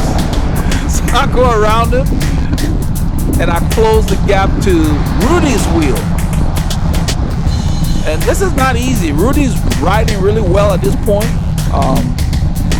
I ride up to his wheel, then I realize who's pulling. Because it's only Rudy, Dan, and that guy in the red. And I see him in the front. And the way my engine works is once I start going hard like that, I don't want to slow down. So it's on. And we start to ride away from my buddy here. Paul H comes back around. And that's what I don't get, why he pulled out of the line at that point. Maybe he wasn't feeling great at that moment. But the body, it has its ups and downs. But it takes a lot of effort to do that. So we end up just riding away. We ended up riding away. It was just 4 of us. Dan, 3 of us. No, 4. The new guy, myself, Rudy, and Dan. We end up over there riding away. I went ahead and edited for time here. Because we turned at that intersection. I think we've already turned. This is Paul. Paul didn't stop riding. Paul did not want to go much harder. The issue with his knee. So he just kept the pressure on at a slightly slower pace. By this point here, these 2 guys stop because we don't know where Mark is. The 2 of them there. I'm up the road. I already told the guys, I don't know where Mark's turning. And you will hear me later ask for Mark. At this point, the power's off. We're just talking. 2 of us up there talking. Because when we went around the curve, I just rode up to him. And we're just chatting. And then Paul comes, passes the camera to me. Probably take Fish Creek. Yeah, buddy. Fish Creek? Yeah, Fish Creek. So we're talking about, the route going back. He's asking me what route we're going to, we just started the car after we turned. It's so muggy, I'll take it. He's talking about the wind. I told him I'll take the wind because it's muggy. Yesterday was so nice this morning. So once we turned that corner, a couple of the guys were concerned about Mark. And so they started backing off. So I rode up to this gentleman here. Wow. See that new light on my bike? That bad boy looks like a fuselage of a jet engine, man. Look at that bad boy. Not the fuselage, I mean the motor, the actual engine itself. Just beautiful. It's not bothering you that much. Good job there. Good. He's got an old soccer injury. I just made a clean adjustment I was very pleased that Paul was right there because, and then he rode up to us. That's why I was complimenting him. So that he's not bothering that much. Wow. That's what Robert was saying, that, Paul's gotten stronger.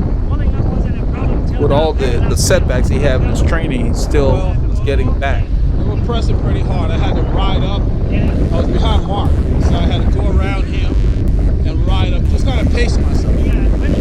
I'm telling him that I had to ride around those guys to get up to the front there to chat with this gentleman.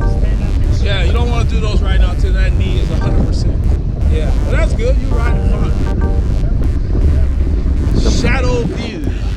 Paul's riding really well. That's good to see. The kind of riding we're doing now, when the Grand Fondos come around, we don't have to do any preparation. We just go do them. We're ready. I put it in the big gear, muscled my way up. God willing, we can keep this through the winter. Just do a steadier pace, sit in more.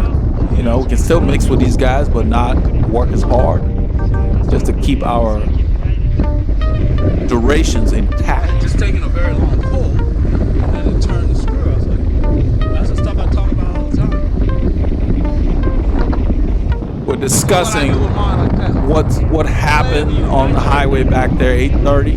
Oh yeah, it's just that way. Nobody knows. Just riding.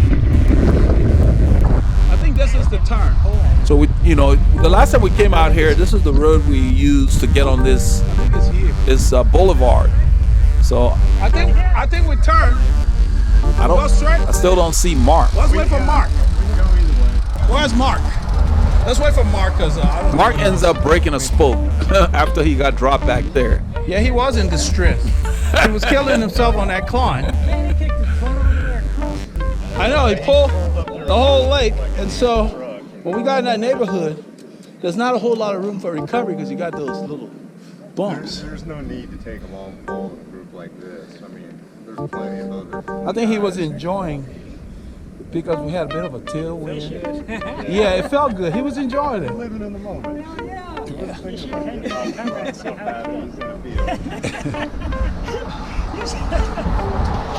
He was enjoying the pull because it was a bit of a kind of a crosswind from the south, tailwind from the west, and we were kind of rolling along. I knew he was going to have to turn because I came out here with you guys. We went that way. I don't know if you were here on that ride. Yeah, we went that way. So I knew the turn was at that little shop or right over there by the waterfront. But he waited till the last minute. I'm like, what is this, a secret? He's almost on the turn, then he points. So I went like this so you guys would.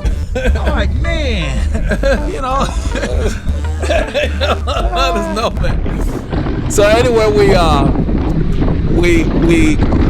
got Mark back. We ended up riding back to get Mark and had to adjust one of his spokes. Mark has the G3 parameter hub, and based on with my experience with it, I sold mine on eBay. I just had all kinds of problems with it, and he's breaking spokes left and right. Few weeks ago, maybe 6 weeks ago, he broke a spoke. He's breaking spokes too frequently, and I just suggested that maybe it's time to get a real hub because his rim is good. It's built with a zip wheel, but it's just I believe the G3 hub is the weak link. The power meter is fine, but it's got its issues too. With the battery cutting out, and you got to reset it by taking it out, putting it right back in. Who's got time to do all that? That's why I got rid of mine.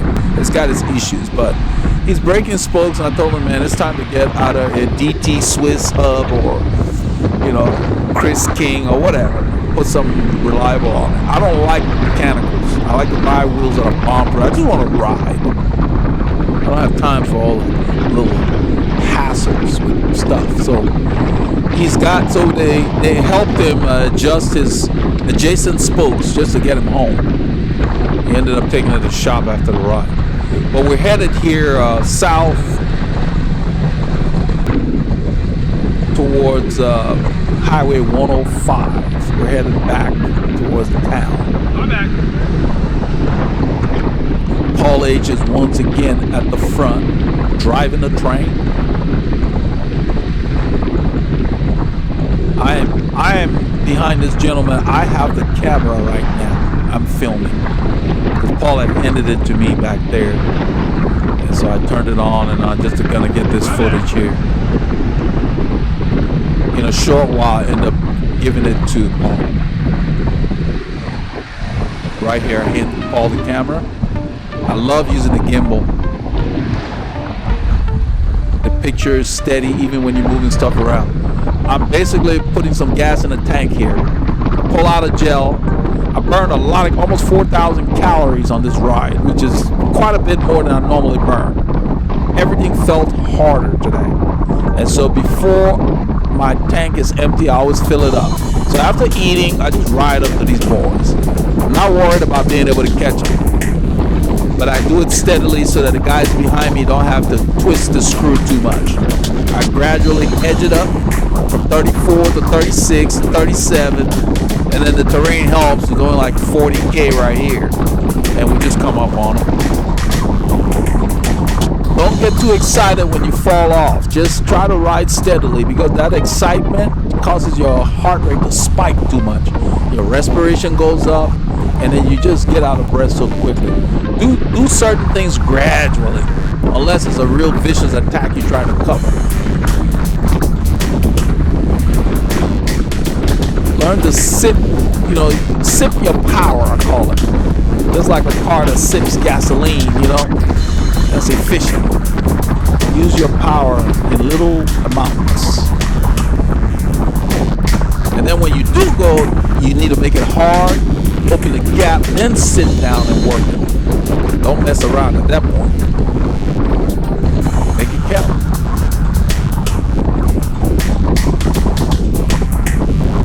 I'd love to be as strong as Paul H. is at his age.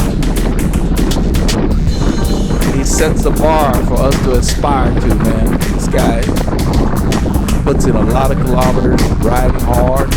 Shoot, get it. Age is only a number.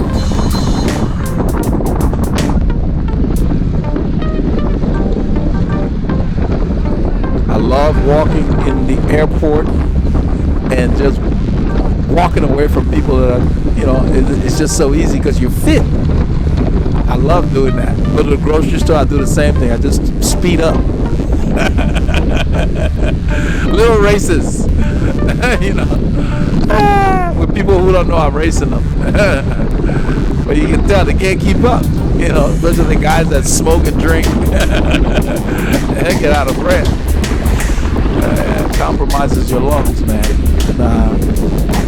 That's just not logical. I never got into those things because it just didn't make sense to spend money on things that harm you. Nah, we got enough issues to deal with without trying to help things along.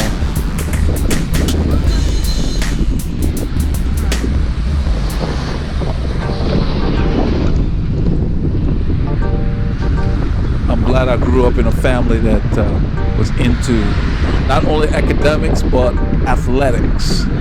So I had the right influences around me to take care of my engine.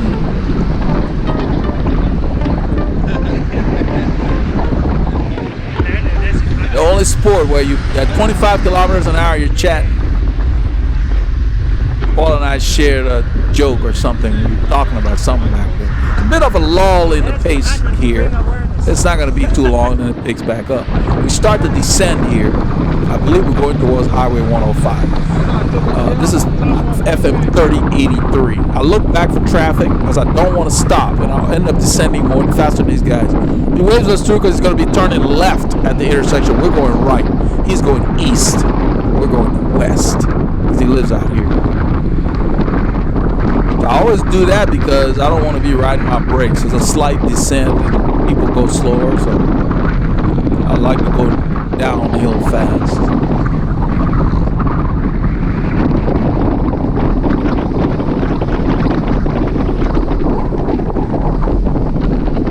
The faster I go, the more relaxed I get. I used to descend really well. Didn't take too many risks, but I wasn't afraid of it either. I let them know we have a shoulder, so check for everybody, make sure everybody's around the corner. So that gentleman turned left over there. He's going the opposite way.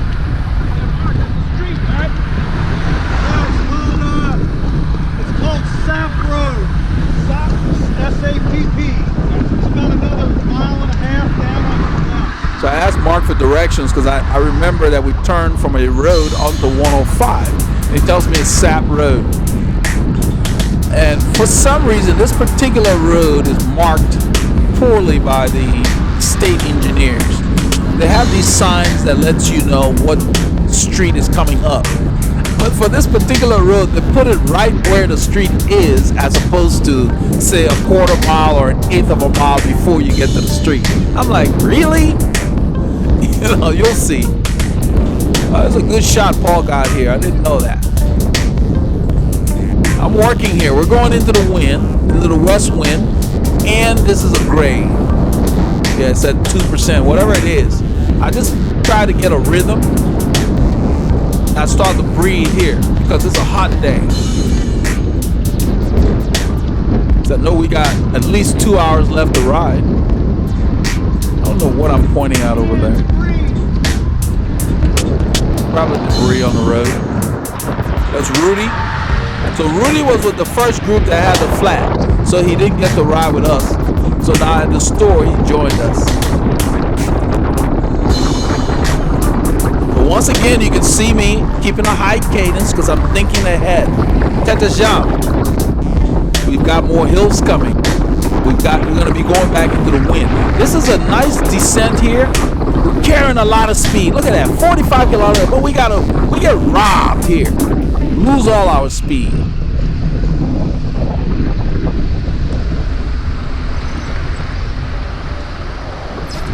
Lost all that speed. All that speed. Yeah, I hated to lose that momentum. I'm telling Paul that was the road that we used when we came out here from the other direction. It is a steep climb up there. I think 15% or something ridiculous like that. Short but steep. So I resume, get the tempo back.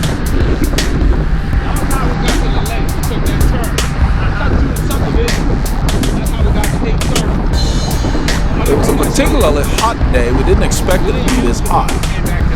Just hot and humid.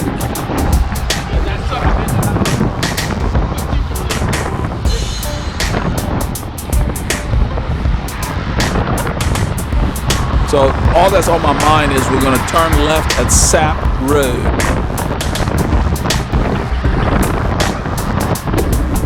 That's the street that's coming up on the left that I mentioned where it's poorly marked. And you can see because the resistance of the wind and the grade, I'm making sure I'm pulling up. I am focusing on pulling up. I'm not worrying about pushing down. I'm pulling up. I'm using my hamstrings and my glutes to drive the bike at this point. Those are the big muscles that don't tire as easily as the hammies. The hammies are great for sharp bursts, so you save those boys. Debris. See how effective that is. All I gotta do is put my hand out. They don't need to see what's there.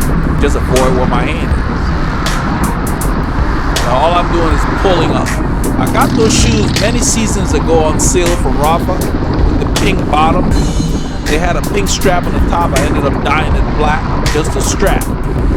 But they work very well. They go well with this kit. So anytime I'm doing sporting pink, I can put that in place. So it's a little pieces you accumulate over time. You can kind of mix and match and keep them alive by just adding some nice accessories. You know.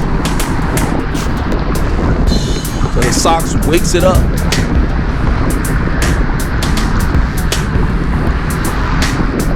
And I picked the blue helmet because blue is in the spectrum with burgundy, purple, pink, all of them. And that's what's going on today. So I think you mix blue and, is it blue and yellow that give you purple? Something like that. Mark comes to the front so he says he wants to see if he can see the street.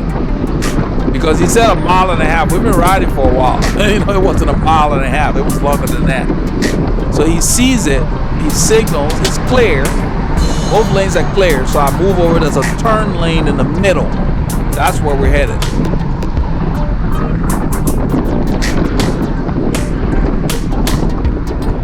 And this is where I begin to notice that I see the sign in the distance, and I think I freeze the frame here.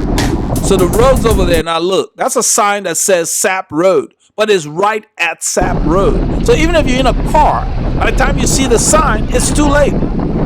That's what I'm pointing at.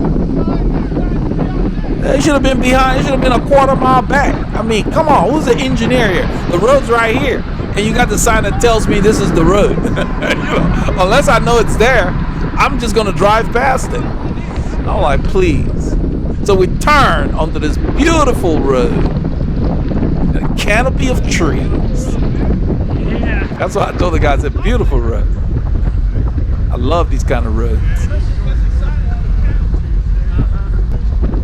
So this road will take us south to 2854, the FM 2854, which will take us to Fish Creek Thoroughfare. This is the main drag home.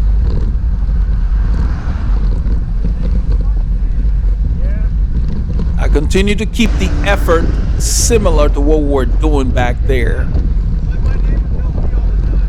I edited for time here because I was up there for a while.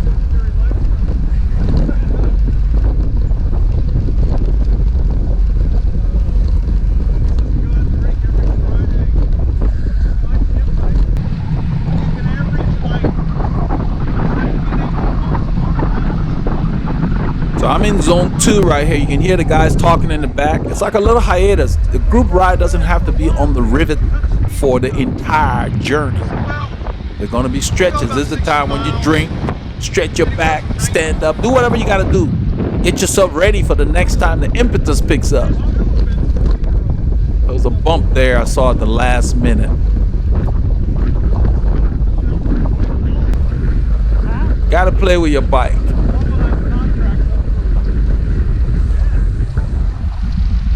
So I pull over to the side and Rudy takes over. I didn't need to say anything. He could tell. I just moved to the side, flicked my elbow. Rudy came up. Now, it gets real funny on the highway. I'm drifting back. And what happens is I end up asking Rudy after it happened just to make sure because I kind of suspected. I suspected what was going on. But you will see in a little while that Rudy stayed up there for so long, and he tells me later because I wasn't aware since I'm so far back in the line. When we get on the highway, at some point he just, as soon as there's enough space because we're riding on a narrow shoulder and there's a little driveway, he just jumps off the road literally. Because what he said is he'd been flicking his elbow for quite a while and nobody noticed, you know. And he said he was hurt and he wanted to get off the front. So you'll see it. I saw what happened and I knew he wanted to get off the front, but I didn't know what led to that. He said nobody noticed that he was flicking his elbow. That's what I do. I flick my elbow. I don't do any other motion. Every once in a while I might wave somebody up, but you got to watch for that. So when somebody wants off the front, especially on a busy highway, it was a busy highway, so there wasn't a whole lot of room for him to have moved over like I did back there. So here there's a car coming, so we stop. So those guys go, but we stop. 2854, the highway that we. Okay. And I'm letting Paul know that 2854 is up the road. The east side of the Fish Creek. 45 is behind us. Yeah. So we'll wait for these cars because those guys made it through, but it wasn't safe for us. You see how easily I clip in? You gotta practice that. You shouldn't have to even look at it. When you practice that, after a while, you don't need to look down. And you don't need to put a lot of pressure on it. You just put your foot in, get the front in first, the front part of your cleat. It just snaps in. If you're having to fight it and the tension is too high, turn it to halfway. So if there's 6 turns or 10 turns, set it at 5 and then go lower from there to where it's just easy to get in and out. It's not the tension that keeps you in. So the guys are waiting for us, so we ride up there. Once I get up there, I let them know we're here. And we resume. You can see somehow I end up at the front of the group that was split up. So you always have to save a little something. I get right on Marksville, I let them know we're here. So we resume. The highway's up ahead, the FM 2854. You can see Rudy's up there. He's been pulling since I pulled off.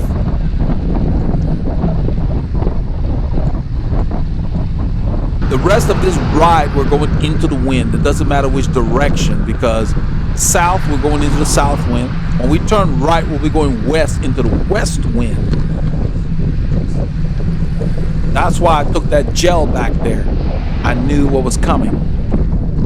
And on the last highway, I think I take another gel. I don't know if it's on film or not.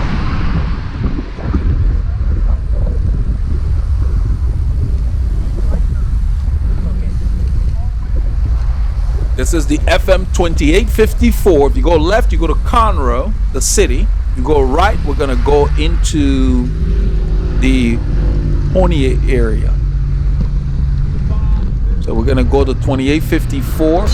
The same overpass that Victor I was playing on, but we're going to be going south, the opposite direction. You can hear the wind as soon as we turn. We're going into the west wind. This time of year we get winds from California, Arizona, and places like that. Weather patterns are changing, so the Gulf is not that prominent. This is a fairly busy road, but it's got a nice little shoulder, so we use it. If it didn't have a shoulder, we'd be using a lane. We use the shoulder as a courtesy. It's a cute old car there. Restored, looks like a restored car. Rudy pulled for quite a bit. I edited for time on here. You will see what I'm talking about. So apparently he's been flicking his arm. What happened is, this is very difficult. 30 kilometers an hour. This road is up and down. It may say 0, but it's like maybe 0.7, whatever. It's up and down. If you look ahead, you'll see some of the shot. The road's going up and down. So he's working. And what he tells me after I asked him later in the ride, at the end of the ride, he said that he was hurting. Because I was like, why did you do that? This is what he does over here. Watch. He goes to the right hoping that Dan would stay in line, but then Dan gets behind him. So he just gets off the road. He's like, enough. Because it's wide enough. There's a little bit of a driveway. So I was like, what was that about? And then Dan tells Mark, okay, I'll get to the front. I think Dan just didn't see the signal that Rudy wanted off the front. Rudy said he was hurting. And that's what you have to do. You can't sit up there till you blow and then you end up riding alone. So he got off with enough left to get back behind Paul. Right now we've got Paul Ilonga behind me, and we got Paul H behind Paul Ilonga, and I believe Rudy is behind Paul H. There's 6 of us left in this group. No, 7. Scott is back there also. Yeah, Scott is back there. There was 8 before that guy went home. So really the minimum number of riders you need, in my opinion, in a group to improve is maybe 3. You can ride really hard with 3 because you get enough of a rest to where you can come back to the front. 3 to 5 is good. And that's what ends up happening in most groups anyway. You get a few people driving the group. So I'm asking Mark if we're turning because he's waiting to the last minute again. And then Paul H ends up going straight because he's out of fluids. I didn't know at this time. He goes straight. There's a Shell station we stopped at earlier. It's down that way. He's gonna go get fluids. I have enough fluid. You can see how close I got to the yellow line. I carried more speed. Those guys knew we were turning. I wasn't sure. Once I found out, so I decided to just go ahead and bridge up to them. That's why you gotta save something. Because these guys are keeping the pressure on here. We turn around. This is the bottom of the overpass that we come the other way on usually when we take Fish Creek. On this direction is easier. It's not as long, and I don't think it's as steep. It ends up having a lot of debris on it. But this ride has been very hard. And so Mark wants me to come to the front. And you'll see him wave me up, but I can't at the time he does it because there's a lot of debris on the shoulder. You see how long I'm standing? I'm just standing so I can roll over whatever bumps are there, and it feels good. A little bit of 2x4 or whatever was all over there. I hate those on the road. So Mark moved over, he waved me over, but then I can't go because there's some big block of wood right there. like, so he will do it again the second time, then I roll up.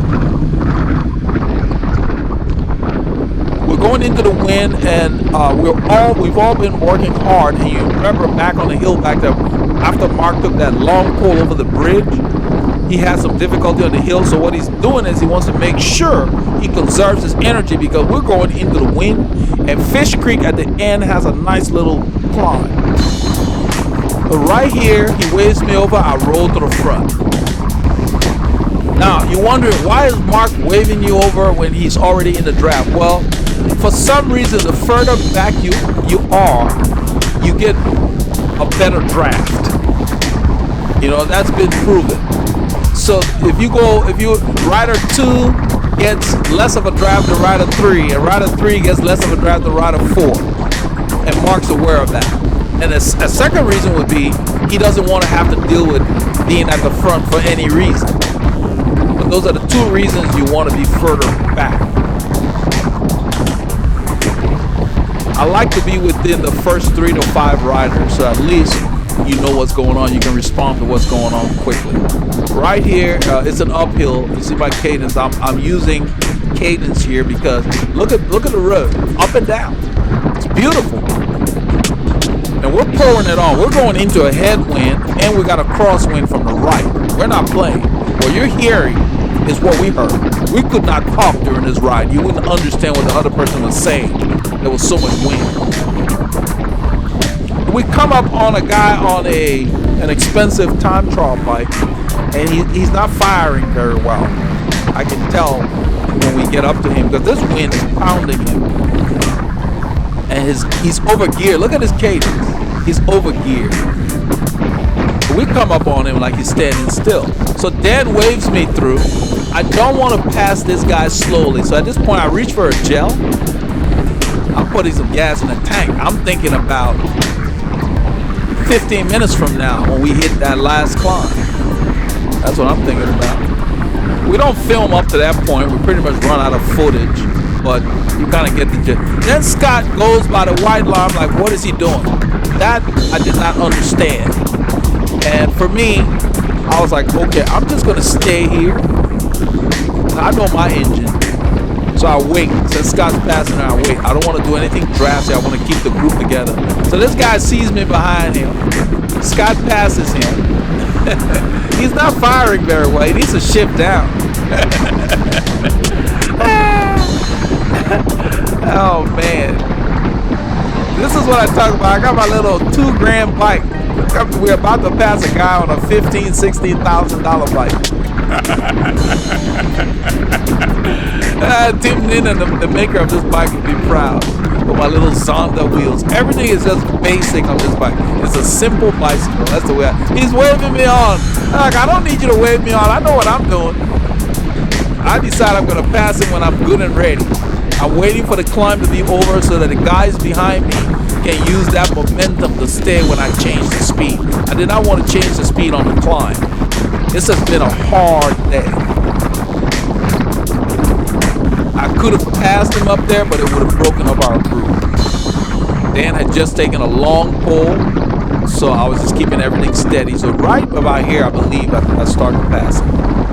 Because now the road has leveled off a little bit. Because now they can benefit from the draft more. They don't have to work so hard.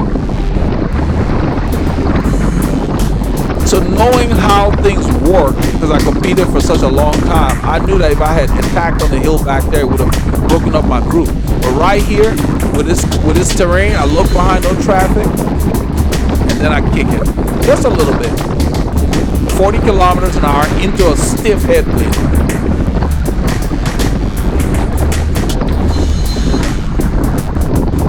I'm in the 53.17, I believe.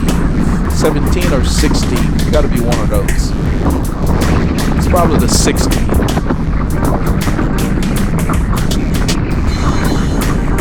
Let's see, 90 RPMs, 38 kilometers an hour. So yeah, it's the 16. Because in the 17, I would have to do 100 RPM to do 40. So you can see how quickly we got up to Scott.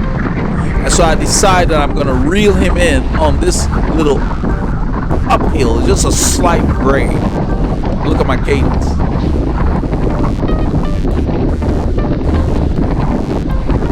I shift it down to the 17 and I kick up the cadence. Actually, I think I stayed in the 16. It's hard to tell. Yeah, I stayed in the 16. 95. Yeah. So we pretty much we're on him here. And I just go ahead and roll past him. Because I don't know what he was doing. That wasn't a pole he was taking. If you're taking a pole, you don't go sit by the white line. And I'm not going to break up the train just to be on your wheel. So then we get a light here. I'm like, man, lousy timing. But I know it's a short light, so you see me roll to the left. I don't want to stop. That's the kind of engine I have. I don't want to stop. And the light changes and I continue. And Scott went back to sit in the back to rest up. So I don't know. That move was kind of ill-advised. He was not riding with us with that move. That's not how you ride with people. So I don't know what that was about. But you know what? That's what makes this group interesting. People need to be able to do whatever they want to do. That makes it fun for everybody. And you just need to know what you need to do and have your own game plan. So I hope you all got a chance to get out on Saturday. I'm sorry the video was a little late. I had some machine issues with my Mac. And delayed me for about a day. Get those K's in and keep those doctors fired. Get out there.